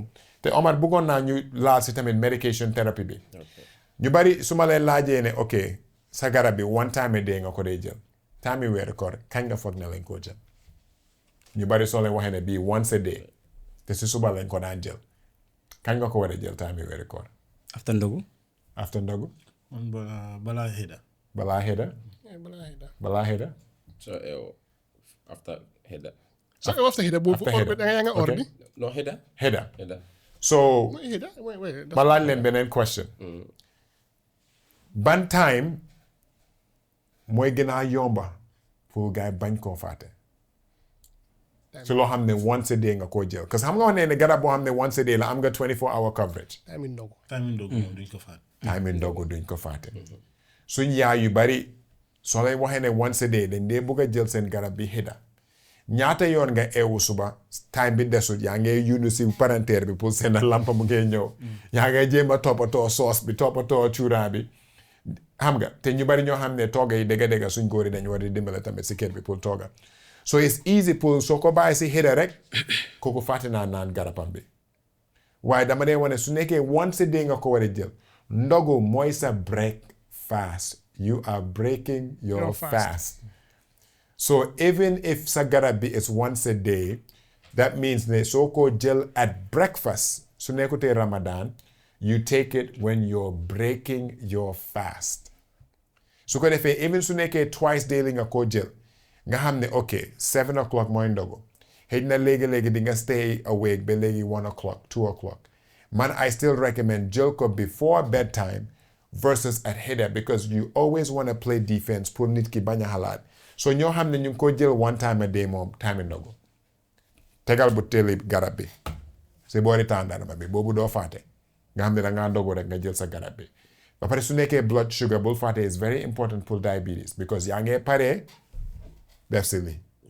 so the least you could do mooy soo ndogoo nga jël sa garab bi diabetes bi pour mu door di la protect su nekkee metformin nga jël ko su nekkee glipizide nga war a jël parce que am na yenn garab yi diabetes yi yéen xam ngeen ne sooy lekka si nga ko dee war a jël because dafa tax sa yaram bi gën a mun a produce insulin pour wàcce ko so very important as well too so bëggoon naa at least ñu laal si loolu in terms of how naka nga mun a dimbalee nit koo xam ne mu ngi jël garab pour tax ne during Ramadan medication adherence nu mu war a jëlee garabam bi du wàccee ko because ñun dañ dee gis suñ clinique bi ñu bari after Ramadan ñu bari dañ dee gën a feebar te soo visité ya ñu ngi leen deliver garab nga dem seeti gaay nga gis na garab bi naanuñ naanuñ ko dañ la ko wax ne maa ngi oot mënumaa naan. right maa ngi oot mënumaa naan wala ñoo xam ne because duñ dee bugg a amuñ time te ñu ngi lekka boo xam ne ñu ngi ñeer they constantly dehydrated so seen kidneys yi door nañ di struggle so now over Ramadan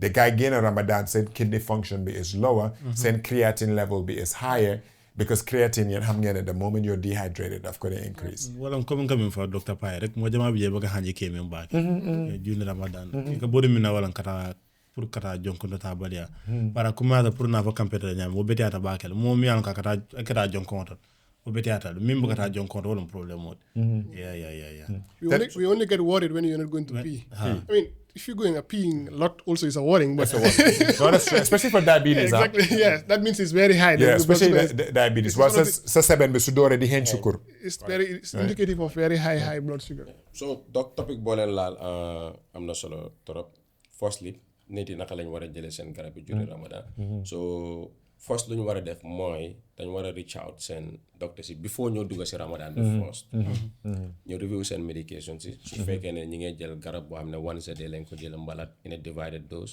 so docteur bi mun na seet mu jox leen a long acting medication boo xamee ne danañ last for 24 hours comme noo ko waxee earlier on am na garab yoo xamee ne nag danga ko naan balaa ngaa lekka am na garab yoo xamee ne it doesn't matter whether lekka nga mbala lekkuloo comme noo ko waxee diabetic medication si metformin and then sulfonylurea si yooyu noonu comme the best time patient bi mun na ko naan su ndogoo ba su naanee ndox rek balaa moo lekk dara mun na jël mal na lekka ba pare mu jël from there am na yeneen garab yoo xamee ne nag comme the best time nga ko jël mooy at bedtime because of dafa prevent lu ñoo wax non dipping hypertension sa blood pressure bu di egg during the night it can cause stroke heart attack and then you know ak cholesterol medicine gannaaw am na yenn garabi cholesterol que sa yaram bi guddi la dee jagar cholesterol enzymes yooyu day act on it guddi lañ dee gën a mun a active soo nekkee at rest am na yeneen garabi hypertension yoo xam ne tamit comme the best time boo ko jël mooy during the day mooy comme diuretics yi because of dafa extract water in your system so boobu noonu boobu xeda exactly soo ko jëlee during the soo liyee naka la soo ndogoo mun na tax at night di nga bëgg di jóg di dem pii so boobu the best time boo ko jël mooy xeda mun nga jël sa garab bi foofu su fekkee ne nag garab bi jox nañ la ko in a divided dose 2 times mbala 3 times yeneen ba 4 times in a day then boobu noonu comme ni nga ko waxee su fekkee ne nag garab boo xamee ne la da nga ko war a naan balaa ngaa lekka ndogul ba pare nga jël sa first dose bi then the other one soo xedee ba pare mun nga jël di other dose su fekkee ne nag am na ñoo xamee ne duñ do jëg xeda ñu jóg xeda seen problème la so su fekkee ne ñoom tamit reer nañ ba suur mun nañ jël seen dose boobu noonu su fekkee ne it's authorized by their doctor docteur bi jox na leen di go ahead pour ñu def ko ñu jël TDS tamit the same thing yeneen ne mun nañ koo jël suñ dogoo yeneen ne suñu reeree den xeda yéen ñëpp a dee xeda waaw by force man dama dee man moom dama bu gën a important si yéen xeda bi wala reer bi non man moom reer non man dama dee xeda man reer hardly ma reer man xeda bi it's just the sunnah so tàndarma laa dee because man du ma dee xeda ak banana if I have maybe. man moom dama dee I hydrate So dama dee eewu suba pour naan ndox ak tàndarma because tàndarma tamit te xam nga léegi-léegi soo lekkee lu bari sukur daf dee activate sa metabolism bi ñu bari lu dee tax ñuy xiif during Ramadan no people will is tell me xeda bi la su ma xedee rek gën a xiif yeah because sa yaram bi yaa ngi ko mais ma ne dooral liggéey nga dóor ko ba pare 1 o'clock 2 o'clock dafa doo di yuuxu ne booy naka la yow yaa ngi ma jox chop you know and tàndarma is a good because fiber la daf ko dee dafa absorb water daf dee absorb water and then it keeps you going during the day. Banana is also very good because it has lots of potassium, which also helps absorb. So those are the good things that yogurt is also another very good thing that you know that you want to take. And rek metformin being very common. Munam alter bo muna recommend la wati mana mo nyenta metformin tar. Ndogo. If it's one time a day, ndogo. If it's twice a day, ndogo at bedtime. Exactly. Right? You stay away from xeda as much as possible because it's just very difficult. Xeda dafa neexa miss garab. te léegi-léegi am na ñoo xam ne nañ ñëw si nelaw bi because am na ñu bari ñu leen dee sonal sleep hygiene da nga war a am a plan for sleep te suñ mag yu bari tamit Ramadan bi da ngay gis average recommendation bi at least 5 to 7 hours pour ñoom seen age group typical adult 7 to 8 hours am na ñoo xam ne de sleep deprived Ramadan bi yëpp nekkuñ di nelaw ñu ngi am 2-3 hours te ñu ngi doon wax last time mbiri cortisol soo dooree di ñàkk a nelaw cortisol bi dafa gën a yokku daf dee cause weight gain daf dee cause all kind of indigestion because nekk loo di nelaw right so man xëy dama ko dee daw si garab because also man xam naa man nu ma mel man léegi-léegi jóg xëy dama dee yaakamti jóg pour julli fajar naan benn ndox rek tàndar ma rek pare si waaye nekkuma xëy kat as well too so metformin bi if it's twice a day any garab boo xam ne mun nga koy indi time bi ndogu indi ko time bi ndogu ba pare su nekkee ne religiously moom am na ñeneen ñoo xam ne suma yaay moom mun naa ko wax xëda parce que moom fa jóg fajar meer yu bari am na ñoo xam ne moom duñ dee mis jóg fajar right ñooñu mun nga leen ko balanceal noonu as well right balanceal noonu ba pare am na yenn garab yi tamit baaxul nga ko dee jël on an empty stomach soo ko jëlee xëda ba pare doo lekka bés bi yëpp mun na laa door di jox issue si sa biir bi because sa biir bi comme docteur Pa lu mu doon wax biir bi mu ngi wow sa intestine si ñu ngi wow amuñ ndox soo si saanee garab daf laa mun a sonal waaye at least ndogu bi xam nga ne maa ngi lekka si soo na ma mun a dimbale soo doo jël garab bi on an empty stomach so loolu yëpp moo tax is important pour nga ñëw si pharmacie bi nga wax ak ñoom ba pare léegi-léegi comme Omar mu ngi am cube system boo xam ne su nekkee mag nga mun ngaa ñëw su ko defee duñ la defal garab bi si suñ valve si sax ñu programmal la ko in a way bi xam ne yow tamit doo fàtte as well so very very important as well waaye nelaw sleep time Ramadan is it better or worse loo dee def during the Ramadan man moom like dama dee stay up si guddi bi lu bari parce que like te wax ne loo def si Ramadan bi like danga ko dee am multiple times understand like tiyaaba boo si dee am danga si dee am multiple times moo tax ma dee decide pour stay up si night bi lu how many hours nga dee so let's say ay 5 hours yooyu noonu xam naa ne dama dee ñàkk a nelaw moo tax boo waxee fii ni ñu bëri dañ dee ñàkk a nelaw may feel guilty sax man tamit xam naa ne baaxul. dama dee Fana over nelaw yow fanantaama bete ade how many hours anything below 5 Yeah. walatna ni yajibe fa mo jama kan lel la jere juni Ramadan No, definitely. do ko wato mo jama kan lel yeah te xam nga Dr. Pao he wasn't lying on ndekki arabi ñoom xam ñu ngi am xaalis soo demee Dubai moom ñoom suñu neexee duñ liggéey ñu ngi am xaalis and fii nii majority Gambian boy ñu bëri loolu leen dee def duñ dee am nelaw during the Ramadan Yeah. duñ dee wax ne ok like Ramadan moo nekk the best time pour nga stay out pour have fun play post on dox Yeah. xam nga so ba pare ak loolu naa wax si sukur bi ñu bëri dañ dee over abuse sukur si non yaa suñ lekkee mburu bi reer si maalo bi sauce bi yooyu noonu yëpp jënd naan buuru dem toog si campé bi imaginal yaa ngi toog woon si guddi ba fajar yëpp yaa ngi naan ataaya gas upon gas ak caffeine bi exactly so yaa ngi poson sa boppa so majority of Gambian boys si suma maasi xam nga in your mind da nga ne lekkuma suba ba ngoon xaaral ma pump in sugar. danga ko fay That's that. How much sugar? That's what the joke that many people have in their heads. xam nga man gis naa ñu wax loolu especially wonjo bi non doole sukur because of suma yaram bi ko ñàkk dafa manqué sukur but it's calories it's just bad calories sukur is bad calories as well yow ñaata hours nga foog ne nga dee am si weeru koor bi man comme less than 5 man tamit I don't have normal regular sleep hours to be honest te last 10 days bi tamit boobu daf dee nekk naafila bi moom non boobu doon nelaw xanaa dangaa ñëw di liggéey di dose yooyu koy liggéey nga Yeah, di last 10 days is... so how do we balance it in terms of productivity Last 10 days in motor is just...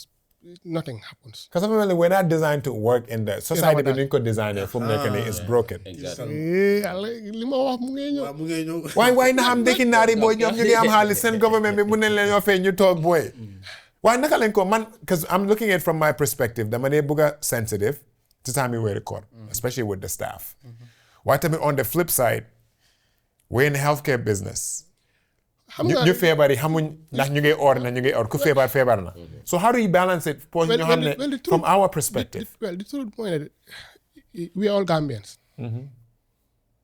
The fact that it's not only in the hospitals where it's empty in the mornings. It's general across the board. very empty in the morning. during Ramadan Very empty And for sleep, people that know me know that I don't sleep beyond 4 hours. Yeah, nga ñàkk a nelaw in Me, general. that is me in general. Doesn't. So you're taking years of life away from you. So it doesn't change when it's Ramadan or not for me. Does your productivity go down during Ramadan? No. In as much as ragaluma or damaragal or nothing changes really. Because he's a professional. Te man dama leen di challenge because tamit nothing changes really. doguma la sax lu tax during Lent productivity di dem down comme Christian yi duñ dee or. Yeah. loolu tamit lu ñu war a waxtaan leen ne booy nañ waxante dëgga ñun muslim yi we take Ramadan comme ñun rek ñoo dee or waaye Christian si mun nañoo nekk si Lent duñ leet liggéey seen productivity dem down sona luñ kenn naxari wuñ deret so lu tax ñun ñu war a am excuse just because it's Ramadan discipline la because man dama dee wax ne tey bi ma dem commencé liggéey dañ ma jox contract ma sign contract bi wax na ne lii la compagnie bi dama defal gannaaw bu ma defee sangam loolu in other places da nga war a waat holding the Quran or holding the Bible meaning ne you're giving a covenant upon yourself te tey soo dee ni la yàlla di laajee sa julli bi ak sa or bi noonu la yàlla di laajee sa liggéey bi that's what people don't understand moo tax you feel ne you're cheating the company or you're cheating the job place but you're cheating yourself. No, but some people expect that we should understand that it's Ramadan. Because li xew mooy ne yàlla santul la nga or pour bul dem liggéey. wala nga dem liggéey te doo liggéey. te doo dem liggéey so loolu is cheating for me man dama feel ne su weeri koor bi jotee si nga war a gën a productive. kañ. because then doo xalaat lekka for example today Fatou will have when we wake up in the morning we spend almost 30 to 45 minutes preparing food. moom mu ngi si stove bi man maa ngi si drinks yak yooyu if it's Ramadan we don't have to do that. No, but explain around loolu not because of that because the prototypical person dafa foog ne yow yaa ngi si couch bi yaa ngi téye remote. Oh no. non dama bëgg nga waxaat ko pour suñ brother si yëpp dégg ko.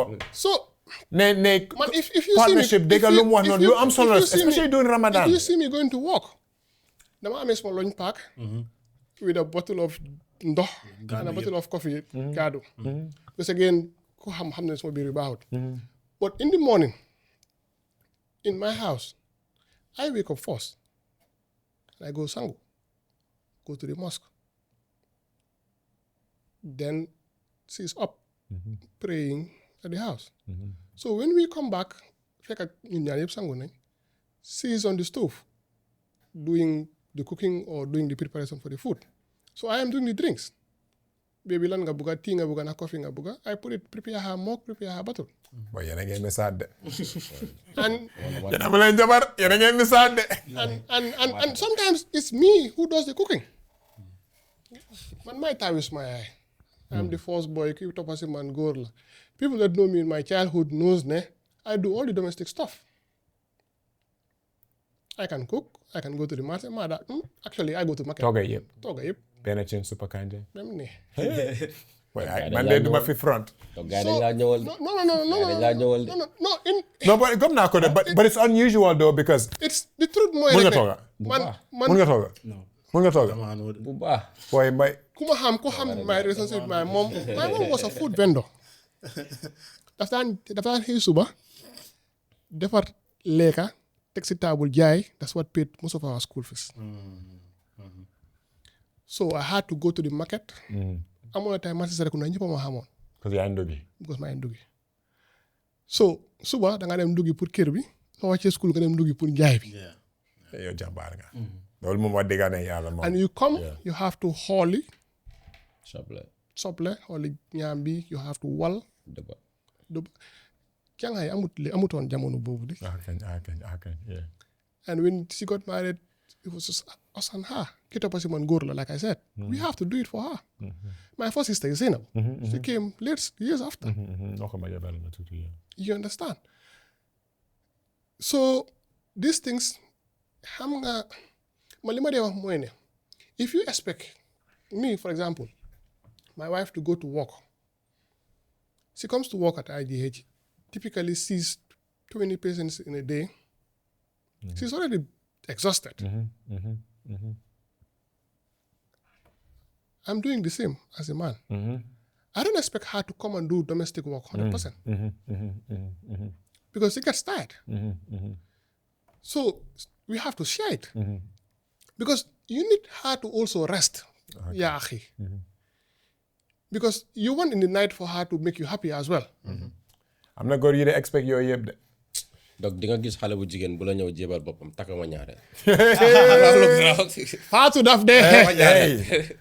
And Fatou Jola Moki Ismail daf Dr. dee. Sanyang, maa la ko wax. I don't endorse that message. ñëw ñu ne la takka ma ñaareel. laajoo ma la dara. Boobu ma maay bañ.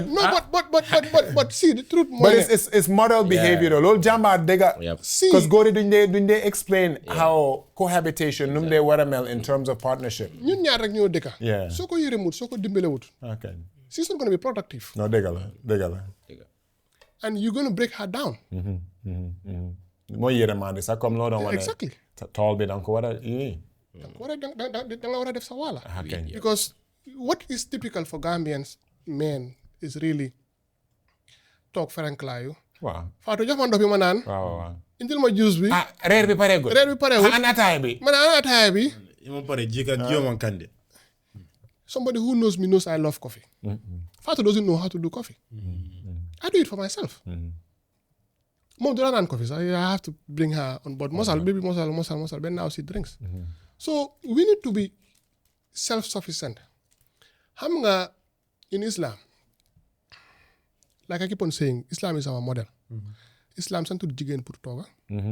Santul jigéen pour fóot. Doom yi mu jur sax santul pour nampal la ko. Yeah, that's true. You have to pay.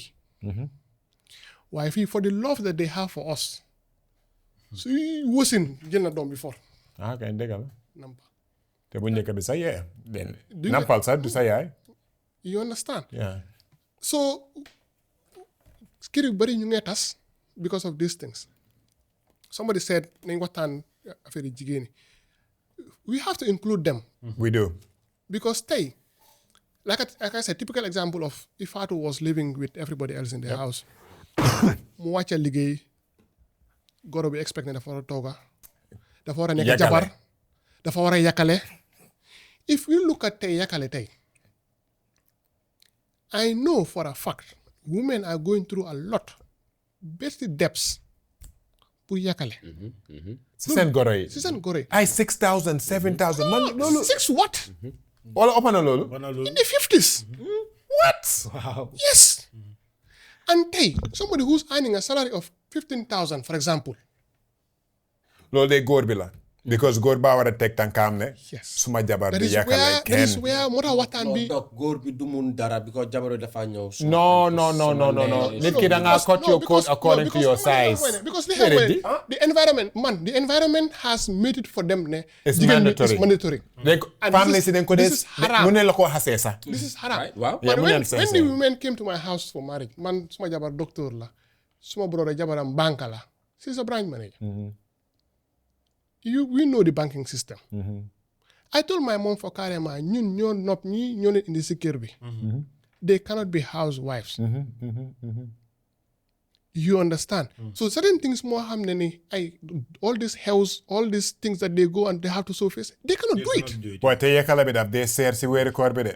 No, li loolu ma la wax mooy ne boy. kuy earn salary $15,000 nga ne ko mu yàkkale $50,000 si weeri koor bi.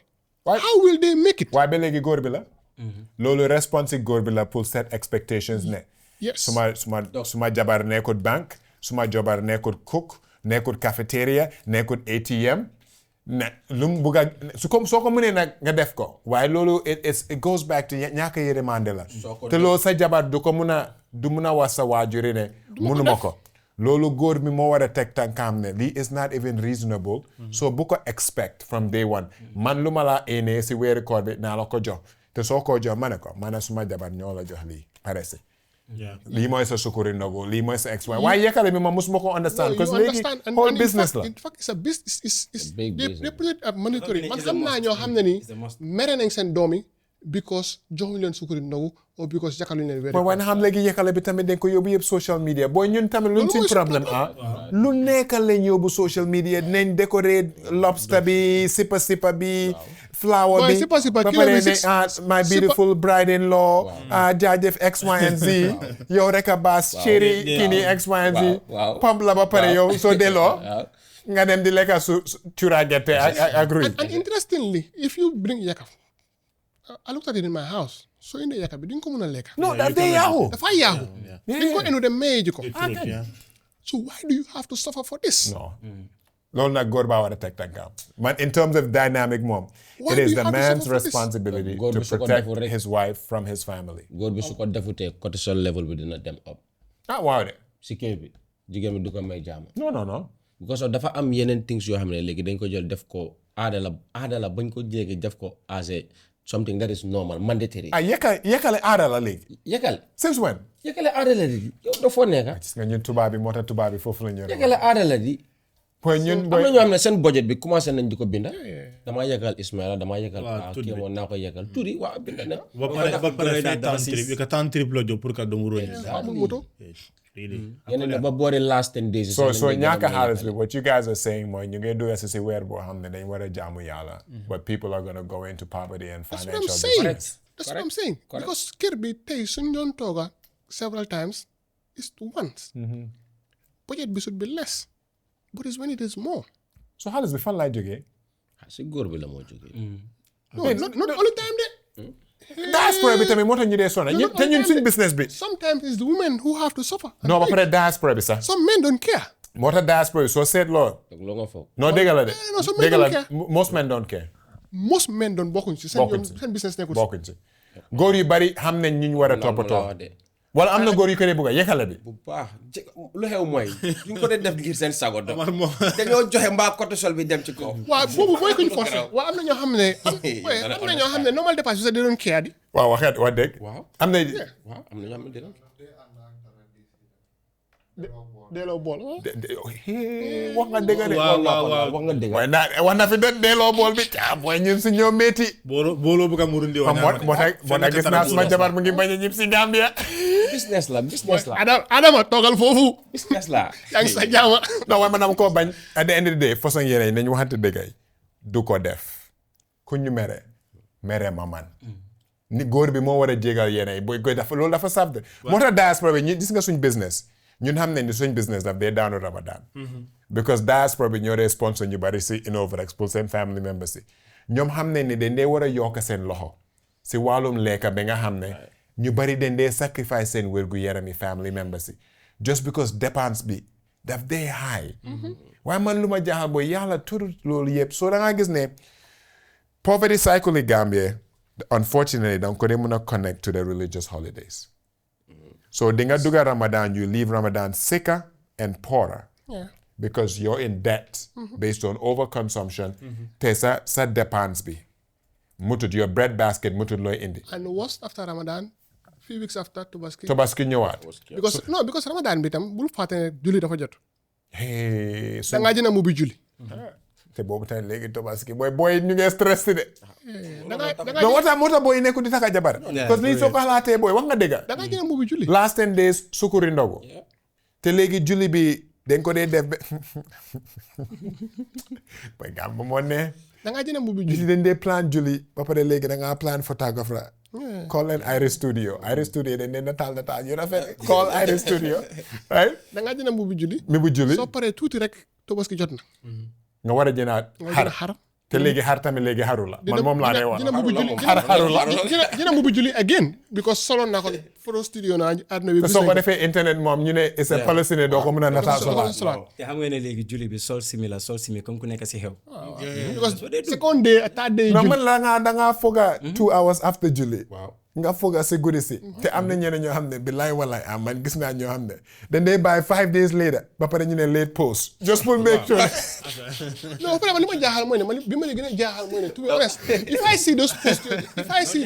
te ñooñu before la ñoo post de ñooñu dañoo jël nataali during the Ramadan waaw dañoo bàyyi ba ñëpp seeda géew bi seeda ñu ne yëpp waajal li ma la jaaxal mooy ne if I see those posts daf maa leer teg ne in my mind my salary is better than those most of them boy and I cannot afford it yaa axi how do you do it te ñeneen gisuloo leen si jumaa bi sax man moom ma jaaxal xëy na bu njëkk bi sax ñu taami xale damaa tase yow si jumaa bi nataal bi sax si jumaa bi la waa am na ñoo xam ne duñ dem julli nga bugg a mubbi julli man moom ma jaaxal but anyways boobu moom ku ko mun defal ko for the people you love at the end of the day we are not judging we're not judging te léegi góor yi lu ma dee wax mooy post bi góor yaa gën a vain góori Gambie ñoo gën a bugg a gis leen leen jigéen ñi góori Gambie yaa gën a selfie leen jigéen ñi so loolu nekkatul mbiri jigéen ñi so cause boo yu bari yaa ngi maa laal bugg a sa bopp dara ayu si booy man dama leen a taalu every day ma ne dafa baax sax no actually psychologically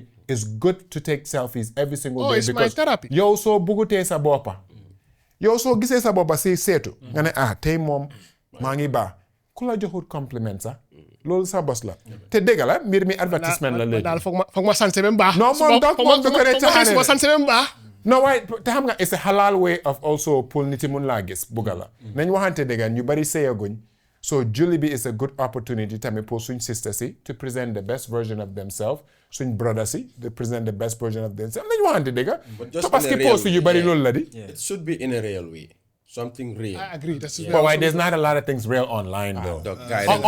Online moom sa representative moo fa nekk du yow. di nga ma gis julli jot ma solo xaftaan booy da nga naan ma kii oms mënut a afford lii. te léegi booy den de ñetti Abdou booy piece boobu noonu dafa seer de. 10 meters. booy. capuloo. te den de dawme bee booy. ba si suuf. da ngaa foog ne. ba si suuf waa jàngoo. but anyways yàlla moom mu ne soo ko mënee look good. nga julli soo ko mënutee nag moom. Cut your coat according to your size. Man, lo rek laa dee woon. Because what we are saying here is generally vitality. Yeah, absolutely. And vitality is your mental health, your spiritual health, your financial health. It includes you as a person. Yes. So, we do not want to avoid sukur bi to stay healthy and not talk about the other things. Yep. So the cortisol level that we keep on saying, cortisol, stress, lack of sleep. So these are the things that we need to talk about to stop. Then you want to decolonize boy. Yeah. Then you want to learn the wrongs, unlearn the wrongs. Because fekk nañ fi aada yi, fekk nañ fi cosaan yi. The truth mooy ne many years ago yaka yi it was done for socializing. Because compound kër yi dañ daan bari. Yes, dañ daan bari. Nga dimbale sa morom. Nga dimbale wante. Pour aada yu bari was for the good. While like you keep on saying, the social media now moo yaax affaire bi. Because tey Adja Fatou yakal na ex def si lobster yu bari def si sangam. Post ko man tam dinaa ko def. Waaye ndax yow the way fi ko Adja Fatou amee yow yaa ngi ko amee foofu. So again, cut your coat according to your size. Yes. Te soo ko mënee sa léegi soo ko mënee sa taxul nga war koo def parce que yaa la. Because to me nga jox nit ki tàndarma tey. mu dogu si tàndarma bi healthily. mu ñaanal la. is much more valuable than nga jox ko saako sukur. loo xam ne ni yaa ngi ko jox poison ne ko jëlal. Yeah. So instead of nga yakal boo xam ne is worth $6,000 seetal na am na garab yi moo jël. nga fayal ko. loolu 1 year worth of garab. one year worth of garab la. Yeah. Right. You understand? Seetal sa goro yi mu ngi am high blood pressure mu ngi am diabetes or seetal lan la soxla in their health and sort it out. Because tey soo dajalee $50,000 nga dem yakal like I said in many houses duñ ko lekka dañ ko saay. No man 50,000 man boobu def man tiital. Oh, it's more than that. It can be more than that. Boy léegi kilo séparé $700 la. Huh? léegi ñaata nga kilo nga jënd su ko ne da ngaa yakal 10 nit for example. Yeah. Bari na. This is 10 kilos. This is te loolu $7,000. dafa mel ni tamit góor yi tamit su nekkee góor yaa war a génne xaalis bi tamit loolu tamit xam nga loolu rek mun naa indi problème marital problems because góor bi mun naa doo di xoolee ñu bari ne yaa maa teg loo xam ne antaloo ma ko ba pare kii mu ma bugg a xeeb wala yàpp ma si biir kër bi because su ko teyutee sax ñun xam nañ ne góor yi dañ dee tight su nekkee ne xaalis baa ngi tight ba pare ñu foog ne waste mu ngi am but anyways loolu moom it's a social it's a whole another problem. but at the end of the day we need to change just the way we view things because weer bu sell la jaamu yàlla si la war a bokk man lu ma dee wax nit si Ramadan tamit it's good su nekkee nit ku bari yére nga clear sa closet bi mayal daala yi mayel yére yi especially ñoo xam ne am nga ko yaa ngee sanse doo ko solaat jox ko koo xam ne nu mu bon bésu julli du war a génnee xaalis ne mu ngi uti mbubi julli parce que yow loo sol benn yoon mbuba bu ees pex la suñu bari soo maye bi du dee nekka lekka rek de léegi-léegi da is baax nga seet sa àdduna anything that you have abundance of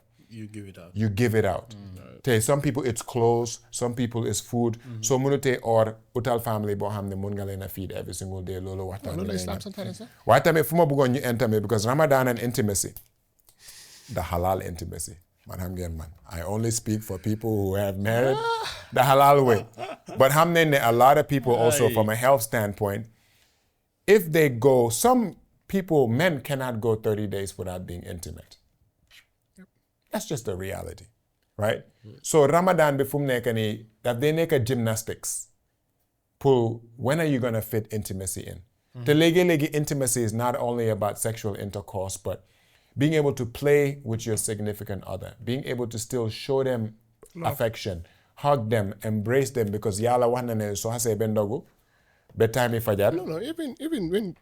So bugon na nga la silo. So in this yalla monyu mo, and I keep on saying monyu gina ham sun bopa.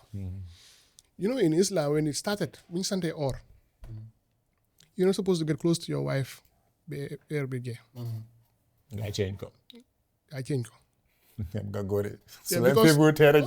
Because the law was once you sleep, you're not supposed to have sexual intercourse. That's true, yeah. You know, that's why I love Omar. Omar came one morning and said, "Oh boy, I think I've messed up." Because dafa nekkoon si campé bi ba pare mu dem fekka jabar ji, then something happened. And then he came in the morning and said, "Oh boy, I've messed up." Yeah, what's the tomate? No, Omar Jambarr. Omar Jambarr. No, man, he's my favorite sahabi, by the way. Omar is my favorite sahabi. So whole story is just amazing person. So then the Quran came, and that's where it says, you know, jigéen ñooy suñ koddaay ñun góor ñooy seen koddaay. It's a verse in Baqarah. I forgot the number. So that is where now we are permitted to have sex with our significant other. During the non-fasting hours. But it's still what a joke sangu. Sangu janaba. So again, the challenge is challenge because you have to wake up and Juli Fajar. So it's difficult to say no sex be Ramadan. Yeah, Ramadan with So how you practice it this depends on the environment as well. If you live in a house where the privacy is difficult, then it becomes more difficult.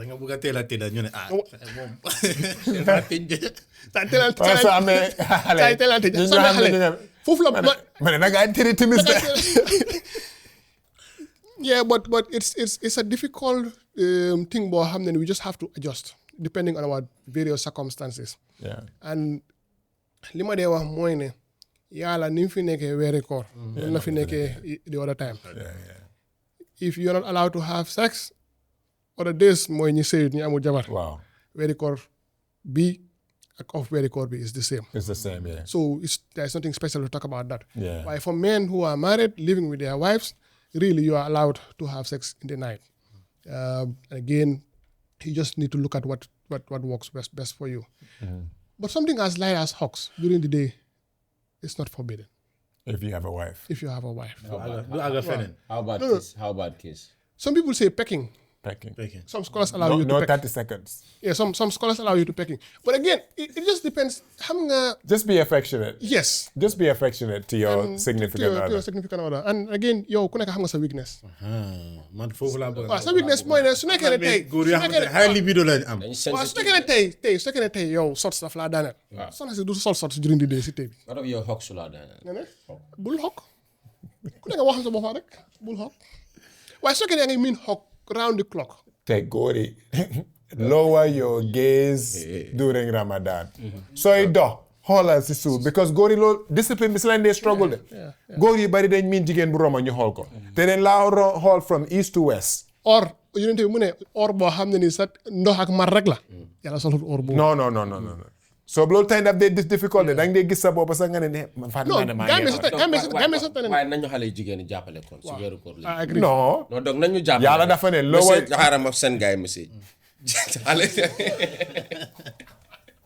xale jigéen yi gars yi ñu ngeen dugg si weeru koor jàppale leen ñu rek Omar donc man ku si amul xaalal ma ne Omar man ku si amul lower your gaze amul jàllaabi ku si amul jàllaabi soma mu fekk la weeri koor America looy def America looy def da nga wax tubaab bi ñuy muuru non daa glace laa jënd rek Douglas la si génne di Omar it's always the responsibility of góor bi moo war a police discipline làmmiñam bi discipline bëtam bi with or without weeri koor góor bi da nga war a lower your gaze nga jox jigéen sa cër donc nte I find that very challenging mu ne dol ka complain lopitano de ko ham kewol bëggee tadi jibe ni ka diam yi bëggee jibe mu sol ko complain no but it's a sign of respect though te xam nga lust ak gaze dafa utee am na góor yoo xam ne they have a problem they sexualize luñ gis te loolu bari na dañ ko war a waxtaan léegi-léegi suñ koto yi sax dang dee gis ne booy yow koto bi booy kii xale bu ndaw bi booy loo ko xool yooyu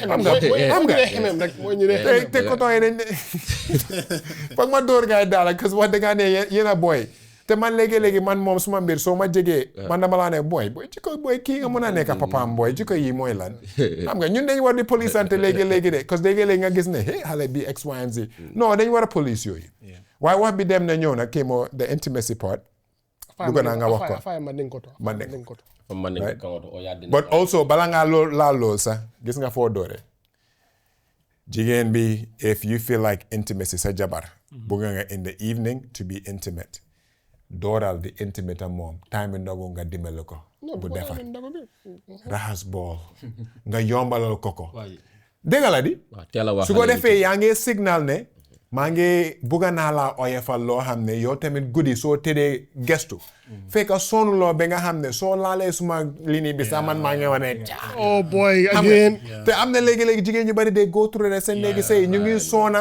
ñu ngi ñaan yàlla please na ñëw rek tëdda bàyyi ma suma jaama parce que bañ neen ne yow yaa ngi ñëw yow defuloo dara sa énergie bi demuloo gym after weeri koor dimbaloo si tooga bi nga bugg a guddi tamit bala ngaa seet ban waxtu boo jot no it's true non dégg la di seen 2 o'clock mu ngi fi de ba ñu xaar ba xale yi nelaw yàlla boo am xale bu sob si kër gi de di tabaab baalo bari mu ko idal ñi di ok doo du tëddi xanaa wala ngaa time headed not pour lekka but anyways kii moo xam ma bàyyi la nga wax ma bala maa dugal suma bopp problème comme ko wala dorog pour futu ñomal fana mi yalla ko fututa te dal nte mame faam hani bi wala mi yalla ko futu kuta futu kutol te nto de nte bo mo be bula docteur paka mi fata during the day mi yalla ko high libido be la kañ I think I would definitely leave the entire room. Yeah, but if you leave the entire room, you have to be in the same space to help the woman. Man xam naa góor yoo xam ne doc nañ seen ori Wow. pour sëy de Ko leeral de léegi donc léegi man laajte la after the process ñooñu léegi ñoom luñ def fii waaw jana la ci boy ku real guilt waaye su nekk dog or Omar ngeen de julolo waaye su nekkee ne loolu rek déedéet islam dafa ne am na lu dee dog or am na booy yoo xam ne dañoo laaxu ñu cob ba suur ba pare wowal tuñ ñooñu sax dog nañ or waaw dog na am na ñoo xam ne suñ amee resistance because sexual addiction tamit am na men yoo xam ne they are addicted to sex so 30 days if they face temptation then they want to don't try to fight temptation stay away from it as well so part of the discipline am na góor yoo xam ne dinañ dog seen ore pour sëy ak seen they don't care. they don't care mënuma understand te loolu ñooma seen yàlla la but mënuma understand during the day yow am nga so many activities yoo mën a def during the day boy sexual addiction is real dafa mel ni góor yoo xam ne they addicted to sugar dañoo go through withdrawals the first week of ñoo xam ne they addicted to alcohol, they're addicted to cigarette, they're addicted to sex. Addiction mooy loolu rek. If you withdraw it, moo tax yàlla daf ñu ne you have to redesign it. Yeah. Some men do have a sexual addiction. Some men are addicted to masturbation during the day. So léegi yow weeri koor nga xam ne yow nga bàyyi sa solo ñoo xam ne moom 1 2 rek Vaseline acca. So weeri koor nañ waxante dëgga. So yow weeri koor fu mu nekk nii at every single some men are addicted to porn. Yeah. They watch porn at work.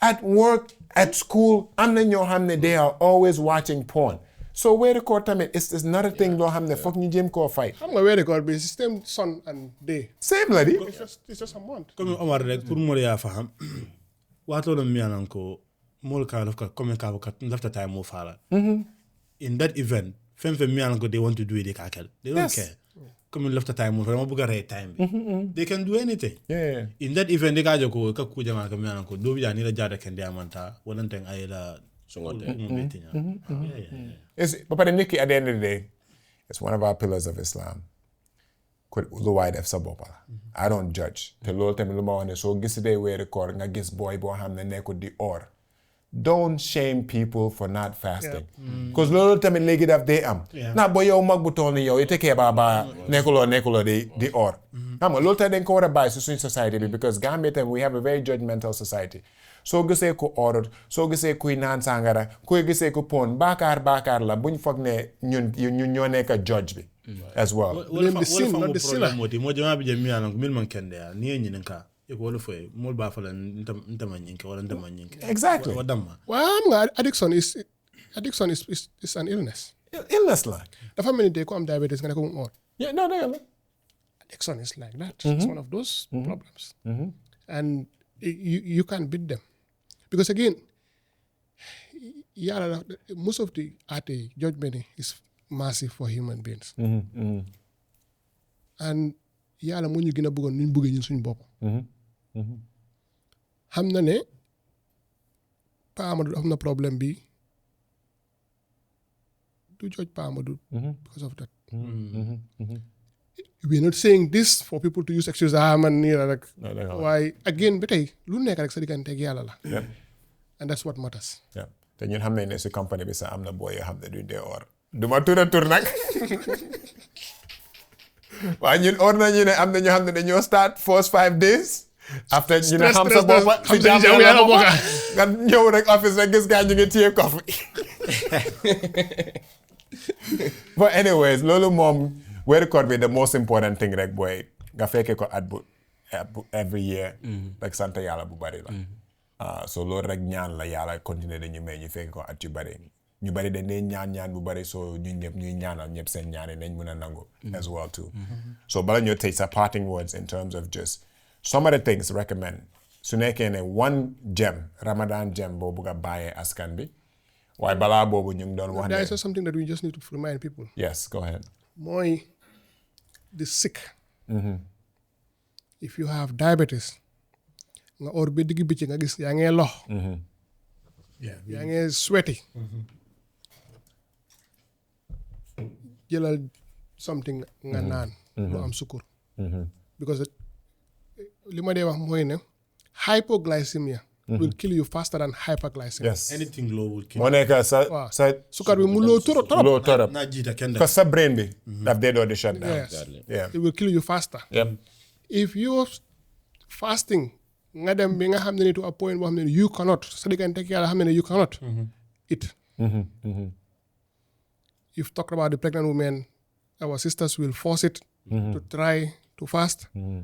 If you try, it works, you go on. Why if you try, it shuts you down, stop. Because boobu you're not only lor loo sa bopp rek yaa ngi lor xare bi nit bi grow ci sa biir bi. And again yàlla tegul kenn lu mu mënut. mag nga amuloo énergie pour or jarut forcé. suñ papa yi suñ maam yi dañ nekk si kër bi di forcé te mënuñoo or. joxe nga beneen alternative ci xel sarax rek. and that covers it. and these are things that yoo xam ne nii war nañ koo bàyyi xel bu baax ci weeri koor bi. and I keep on saying be your brother's keeper. yep bàyyi xel bu baax sa néebo bi ndax am na lu mu lekka. because families yu bari including mine is only weeri koor that we sit as a family and share a meal. that's true yeah and that is a very nice thing. su nekkee ne you can help provide those things for certain families. always do. and nit moom loo ko mën a dimbalee rek li ma dee wax mooy ne sarax daf dee it bonds our sins faster than anything else. soo nekkee si jafe-jafe. même feebar même jafe-jafe saraxel rek. yep yonent bi daf leen ne soo amee soxla bu faju bu bañ a faju saraxel ñaanal saraxel léegi some people you see them they are prospering they are doing well and blah blah dara mënu leen a dal not lamiñ not cat not dara just because of te mënu leen a liggéey sax not because of anything Yeah. sarax yi gars yi di joxe wala mu tooñaa rek da hani dana muuro de ko wala foye ñim bonni kato diro docteur pay ku dantan fo mi an ko ku mata baake wala mul mi an ko diabetic be la ni batti do kono itata yaaje ko iba jara kan wala iba tara kan yaalon ko ita continue no la aka betiata pour ye jio min wala do ngoroke kato ni la bula suga ñing na jita kende ke adal tariata kam mu fa ka tammi fengo bet ko mu kula de mi an ko ku mata baake pour mo de hakilo to ni yaaje ko ita keno la doron ya tara ya dongoro ko re ya kata ke ta lutano te no ye jibe yeah ba pare bu leen am ahasi weeru koor bi soo amee liggéey boo xam ne mënuloo oor because xëy na yaa ngi si construction industry bi yaa ngi béy liggéey boo xam ne it requires sa yaram bi am lekka loolu yàlla sa sant la oor te tamit dañ war a bàyyi xel si baakaar su nekkee ne nit mu ngi laa fay pour nga ñëw liggéey weeri koor soo mënee jël liif su nekkee ne yow foog na ne mënuloo liggéey jëlal sa liif bi nga xam ne doo am aaxa waaye ñun ñoo xam ne dëgg la am ne aaxa la tamit because fay salary pour liggéey la so suñ maasi nag duñ mën a wax ne weeri koor mu ngi jot rek productivity dafa dem down customer service dafa dem down soo koolee doo answer nit 2 o'clock doo fekka kenn si building bi loolu yëpp ku nekka dëgga daal lu ñu war a xalaataat la because loolu tamit suñ society bi dañ ko war a wax te lu ma dee wax all the time mooy Christians yi dañ dee am Lent kenn du leen yëg kenn du leen dégga si biir dëkk bi so Ramadan ñun tamit yes dëgga la 95% of suñ society bi is Muslim waruñ koo jël nag ñu impose suñ all the lack of productivity in the name of yàlla because yàlla sant ñun loolu te lu ñu wax mooy the little things moom sukkur bi moom I'm gonna keep talking ne lii mooy cancer suñ generation lii nit yi bari dañ dee ragal ay HIV biir Gambia sukkur is killing more people than HIV warut a tax nga dem screen sa bopp for HIV but I say it all the time ku am diabetes ak ku am HIV ku am HIV has a higher chance of living a long healthier life than somebody who has diabetes and it all begins with the decisions that we make every single day but it's a process su nekkee dang daan def 2 wàññi ko to 1 su nekkoon dang daan def 4 wàññi ko to 3 te xam ne going back to the consumption lu ndaw rek la sa yaram di soxla eat fruits vegetables su nekkee ne da nga nim sa juice find the fruit and you eat it buy local soo ko amee nañ bàyyi di jënd loo xam ne dañ ko import suñ mënee jënd loo xam ne locally local juices yi baobab I highly recommend it during Ramadan baobab without sukur wala soko sukur def si sukur bu ndaw because baobab is rich in electrolytes bari na potassium bari na fiber so man out of all the juices Gambian juices I always recommend baobab more than anything else wala bisab or wonjo soko def bul sukur wonjo bi dëgga la daf dee wax a little bit but baobab could be naturally sweet so yes promote leen suñ local juices yi against the canned drink but just balance xeen ngeen wàññi seen sukur bi because I think it's very important boy same thing poverty rek moo dee tax Gambians don't die a lot with sukur because we don't have access to food the average Gambian doesn't have enough protein in his diet the average Gambian consumes majority carbohydrates moo tax ñu bari seen sugar consumption bi du daf dee fekk duñ dee over seen caloric intake bi that's the problem so during Ramadan if you even want to help always think protein saa yooy jënal nit lekka xalaatal naka ngay mën a yokkee the amount of protein because most families struggle with getting enough protein ci seen diet bi so just put by xel as well too so ma bàyyi leen yéen tamit ngeen tàggatoo ok man lu ma bëgg a bàyyee gaay mooy exercise na gaay di exercise because am na solo lool si ñoo xam ne ñun dundee am time si guddi bi at least 30 minutes before gaay di ndogu gaay mun nañoo def exercise any exercise nag baax na mu nekk doxantu daw dem si gym bi lu gaay def baax na loolu daf laa jàppale dafa boost sa immune system bi daf laa jàppale ibi sa biir bi xam nga time boobu nga xam ne yaa ngi mar ba bëgg non yomb nag honestly yombut am na ñu de dogguma la de waaye man I've competed in CrossFit in basketball while fasting imagine te CrossFit dafa over métti. te am na professional athletes yi léegi even in America am na yenn professional basketball players Kyrie Irving Jaylen Brown then they play professional sports during Ramadan. waaw bari na léegi sax. Bari na footballers yu bari dañ leen di def ñu bari suñ dogee dañ leen di jox IV pour replenishment waaye da ngaa gis ne ñu bari seen xida bi yaa ngi rehydrate so an exercise bi moom is important before or after waaw after soo reeree tamit loolu is important parce que boo na la jàppale at least balaa ngaa tëdda nga wàccee sa lekka boo lekka so loolu is good ba pare tamit neen always bàyyi xel comme at least 3 hours after soo lekkee ngay doog a tëdda parce que nga ñëw rek nga tëdda noonu immediately soo lekkee loolu baaxul daf lay joxe heartburn ñu bari weeru koor bi dinañ struggle pour heartburn dañ di am loolu my stomach. man like bakemo ya ntaka ni bamin bulala mol bulu comme na min karen campeto wala ke ji jama min joni Ramadan na katan kala juna anin kata lopitano to nan na yelo jibe waaw lopitano to jama joni Ramadan mo jama bije ka bukala fita tala lopitano kay mo jama ke borjel particularly in mone wato da miyan ko nyanta kafutan kata lopitano da kana nambal jibe joni Ramadan na nambal banyade an nyanta na borol tala. One of the things that we didn't say more it's good that you've mentioned that. There are certain things that like injection, like drawing blood. It doesn't have anything to do with the fasting, by the way. oh please Yes. repeat that because Yes. misconception you bari la So, in Ramadan, in Islam, unless and until something is having to do with your blood sugar, yahutsa or. If you come, you fix a IV glucose, then that is a different thing. Why you paying like an antibiotic? You just a blood. Those things yahut or. so check sa blood sugar tamit yahut or yahut or and I think it's very important Even if you are fit enough, even blood donation, yahut or yes because again, I've seen number of times where people will say that the woman donate blood to save a life. a life yeah So the life in Islam is much more sacred and much matters than your fasting. So when nga sa orbi sa nga donate blood put somebody is much more significant than orbi. In fact, you're saving a life. So saving that life is much more rewarded to God than that So fasting. for the diabetics, we actually encourage putting a blood sugar machine during Ramadan. So nekk da nga or and you're diabetic, at the bare minimum, utal blood sugar machine bo hamne. Sa yo yege naka sudut noonu rek, the first thing I check sa blood sugar bi. Just to make sure na sa blood sugar bi nekk di dem down.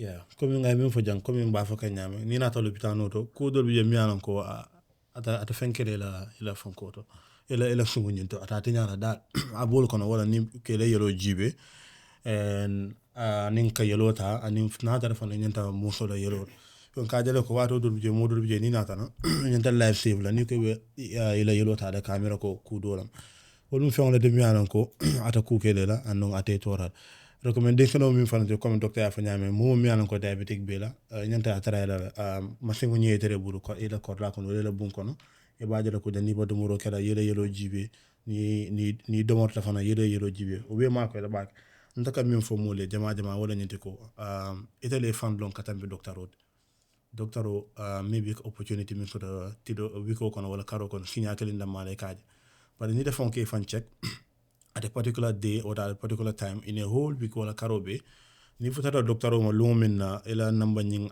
atata comme amantara karano nyame ita kala no min do mon wolum wala atina wala nyinatina e ka docteur o ma ko pour ka fa mun fa mo problème wodi do docteur o futata ma nyame anya yorje at that very day wala mata mina nya o ja bola fode abo borol didel bala na tara comme ko nte alno ko nan namba bu katambi 5 la bala lumina mi nyanda kata docteur namba tata fo 8 ne docteur ko nyoko bide ya hayta bakele ko hakilo bita ku fulala kam namuna ke kunun wala namuna do mo kunun wala docteur o nyin ila machine nyin banyadi kay badala wamma ko la pour treatment nyin ke comme ko anyanta kala nyame so mbabim bulala mul bul wara nyinti ko ila buro li ata nyama ita l'hôpital to ni bata ko je don nge mul contact anin kudo fanam bi jami ana ka kuma ta bake wala la junoti mo be nyanda ka kata yela juna pour do ko ni e nyanda do ko kala no nyame pour ay betia mbolo bulala mul bul ala baraka ba Like Sunday, men.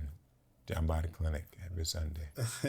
yo nyana da kilo mala dimanche on ka Jambarr clinic pour kewle na yela bata ko fo mi alan ka be batande kan comme tatra ka ke nyame kewol damala ka taraje kam min kewol ko ka kewol ma koy ila futu bungoto kada ni kel ma koy futu bungoto e korla be la ma koy dimbaya be la ma koy abol kono kewdol bi mi an koy ko futam ma ke do ko danteñe comme min fo jambar jang aka dan janne ban kam min ke je fana entirely private le lafta mo le fana fa ke do ñinen karo ka ko ndel jambar ñi fo public lamba fo comme ko amang la ko fit fa fit de la bantal min biye ko jang kana la pour ka mol ka tiande pour mo ya kalam tan ba keri bara min ke ko to completely different from mimba keri jambar jang je entirely private lam mo bu kalam mo bu kelo ko fo mo bu kalam ba keri encore ke je ala baraka baake donc man moom lu ma dénk gaay mooy suma patients yoo xam ne ñi ngi jël seen garab during Ramadan especially ñoo xam ne dañ am non communicable disease mbala ñeneen ñoo am nañ severe infection docteur bindal leen garab yoo xam ne dañ ko war a jël so let them stick to that medication and then before sax man lu ma la doon suggestal mooy suñ nekkoon dinañ mun a reach out seen docteur yi before ñoo start Ramadan bi at least ñu review seen medication si see whether those needs to be changed dañ leen war a jox long acting bala then doctor bi mun a am ak ñoom a comprehensive explanation about how to take their medications and so ñun moom we are always there to help and then dañoo glad comme kéemoon mu ko waxee rek we are always available at seen number bi su nit bu leen buggee laajte question free of charge about mbiri garab 241-779 na reach out to that number bu nekk number pharmacy dina am kum am foofu noonu rek su ko laajee then kooku dina ko answer question am yi mu bugg a xam foofu noonu yaa ngi ko xam number bi ngi bañ a joxe number am dama ko doon test noonu waaye moom am na ku bindaat reservation pour moom ba pare Omar is off the market already off the market tell them 23 years so very soon inshallah ñu ngi pare de ñu ngi xaar 23 yaa nga na de boy 23 years Alaaji Doc yeah I mean again it's sunnah to say bala leen ñu okay during weeri koor képp ku ñu seetaan ñu ngi baalu te wax nañ ne baalal nañ leen yéen itam lépp lu ñu waxtaan fii liñ si doon ut lekk mooy lu rafetal askan bi riche yi ñun we are only humans we accept that and like we said we are always welcoming corrections amuñ ci benn problème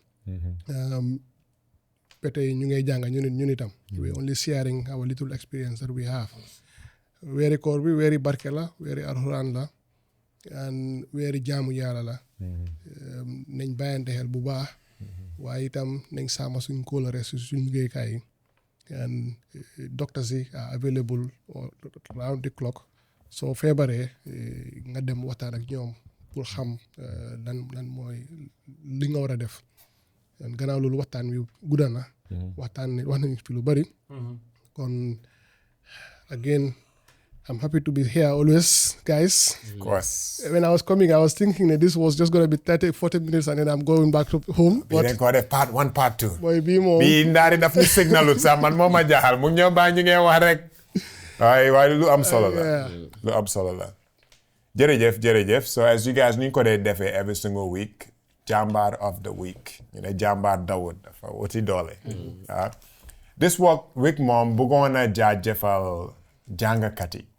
ñoom ñooy Jambarrs of the week the teachers jàngalekat yi karandilaal muy teachers yoo xam ne conventional school lañ dem ñun ñëpp si loxo ñun jaar ñoo xam ne ñoo tax fuñ ñu àgga fa waa ñoo tamit diine bi ñoo xam ne ñoo ñu ko jàngal di ñaanal ustaas si dëkk bi yëpp ñoo xam ne I was going to say it was going to be nice kenn mu wax ku nekk mu wax kat ban teacher moo change his life tamit nañ si dem that would be nice teacher boo xam ne danga ko bëgg a jox lii nii cëram koo xam ne impacted your life the most cause bari na nag waaye teacher si moom ñu war a jaajëfal lañ ñoom tamit dañ dee daan seen doole fay bi du dee bari especially ñoo xam ne si dex gi lañ dee nekka foofu moo dee gën a metti pour def lu nekka so pour teacher si yëpp di leen wax ne yéen a amee future generation bi ba pare ñun fuñ toll nii duñ faran mën a toll si yéen seen sacrifice ñun ñoo yaaga nekk seen tool comme ni ko dee donc waxee te yéen ñu bari fay am na fay amut da ngeen ñu jële yëpp seet ñu as seen ay doom so as a way of saying jërëjëf ñun tamit I think it'll be nice pour ñun ñu fi nekk tamit ku nekk ñu mun ngaa or one teacher boo boo xam ne influence your life in a very positive way. Unfortunately bu yàggut mit naa ko de koo xam ne since grade 4 like comme daf ma jàppale su lu bëri parce que time boobu dama amoon low self esteem understand la lu ma mun sax si classe bi moo xam na ne kii mun na lii nii but comme du ma ko daan mun a génne because dama daan rus so comme moo ma daan mun a oo si pet waxtaan ak man understand nga jàppale ma su lu bëri change na lu bëri si man alhamdulillah so since after loolu noonu bu ma génnee grade 6 dem upper basic dama daan bëgg pour gis ko because comme at least su ma ko joxul dara moo ko jërëjëf understand but luckily just I think 2 weeks ago mit naa ko te alhamdulillah that time I am dara suma post ma ne ko you know what jëlal lii nekkul dara mënuma laa fay honest waaye just jëlal lii rek nu mu tudd Miss Ba thank you so much jàmbaar nga man actually ñaar laa am ñaar aha fogal ñaar benn my primary level léegi captain loolu laa ko dee ooyee moom ataka fanyala no fon ntama dingolti karamo when it comes to football nanata borola wala akaful mo lafta fon kay encourage mo lafta ba ko do dile mari ni mari endang pour na bori wala pour na football o play aketa mo defana miana ko akam ba ma ko wata wada ka fay ko ki mo natara no hakilo mon diano karam mbata bondila karam mota fente fon ka kunjal men kay no wate nata keta mo te miana ko ma ko baake lutar karamoto hani kabirna primary level bang atata kam follow kam makoy mbakala minti data atala fo grade 10 lafta min kala no atala bondi o kono yo nanda freno la noma wala lafta kata feel loldo filo mi halan ko atako no to manken na field but to moment time wala mi halan ko an nyika gambe fo ninke jamal bataba mbaka akam batande ila career path do bije na freno la katina kabula na freno no we don't even know what lafta min kala atakata mute miano ko ma ko ba kan career path flon jango Gambia College e ka fa mo mi ko Mr Lami Soare head of school atakata mute miano ko kala time wota bage ay kala mute dinni hollo aka ma ko ro ko ma nyanta ma ko ro kala nyame very dedicated akana kara moto juna dana ka tar kala banka filti kara mo fan bar ay mo be ala ni tata turu aran yalo ata mute miano ko camera mi tolo ballun keli waje ke le ko kala ka be commander very calm very nice man so mbafala ala baraka baake arms waaw donc man nag am naa ñetta fogal ñetta waaw kenn ki suma senior school teacher la agriculture Chief Francis Masal Okunta la tudda so moom daf ma téewoon comme doomam comme dañ ma time boobu dañ ma doon wax ne sax sa papa chief ni dafa waa fan la woon moom Nigerian la so but mi ngi base Farafenni léegi foofu la am family everything so moom dafa am lu bëri lum def si man because of daf ma doon wax àdduna wax the things yu ma doon gis lu ma waroon fekki suma kanam after school moom moo ma doon wax ne mu ne ma life is a race and then the race starts when you were born so te loolu man lu ma dunda la lu ma gis la comme moom doon wax ne you see all your friends on the very first day you guys will receive your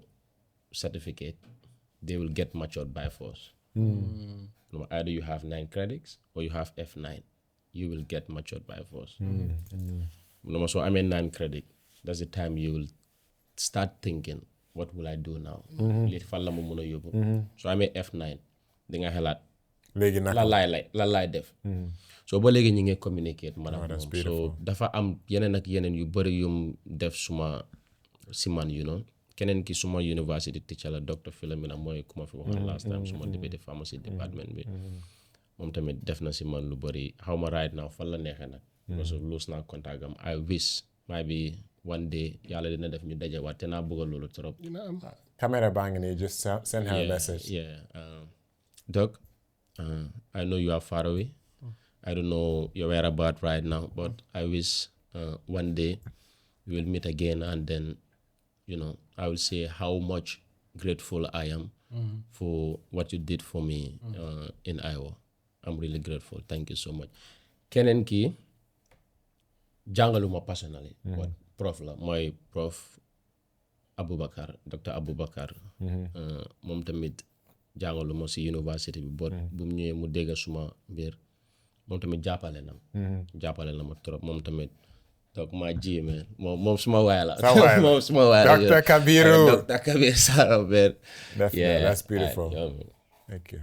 Doc? Me, interestingly, respect to all the people that taught me in primary school, Bakau Newtown Primary School.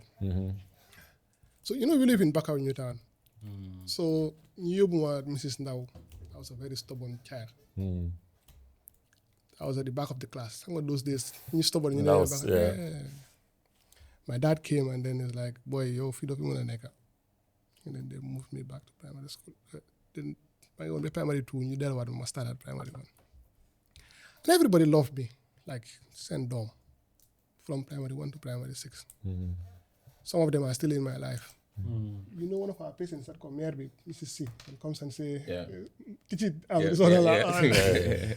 They are amazing people. Why the most special person who I have lost contact with was my ustaz.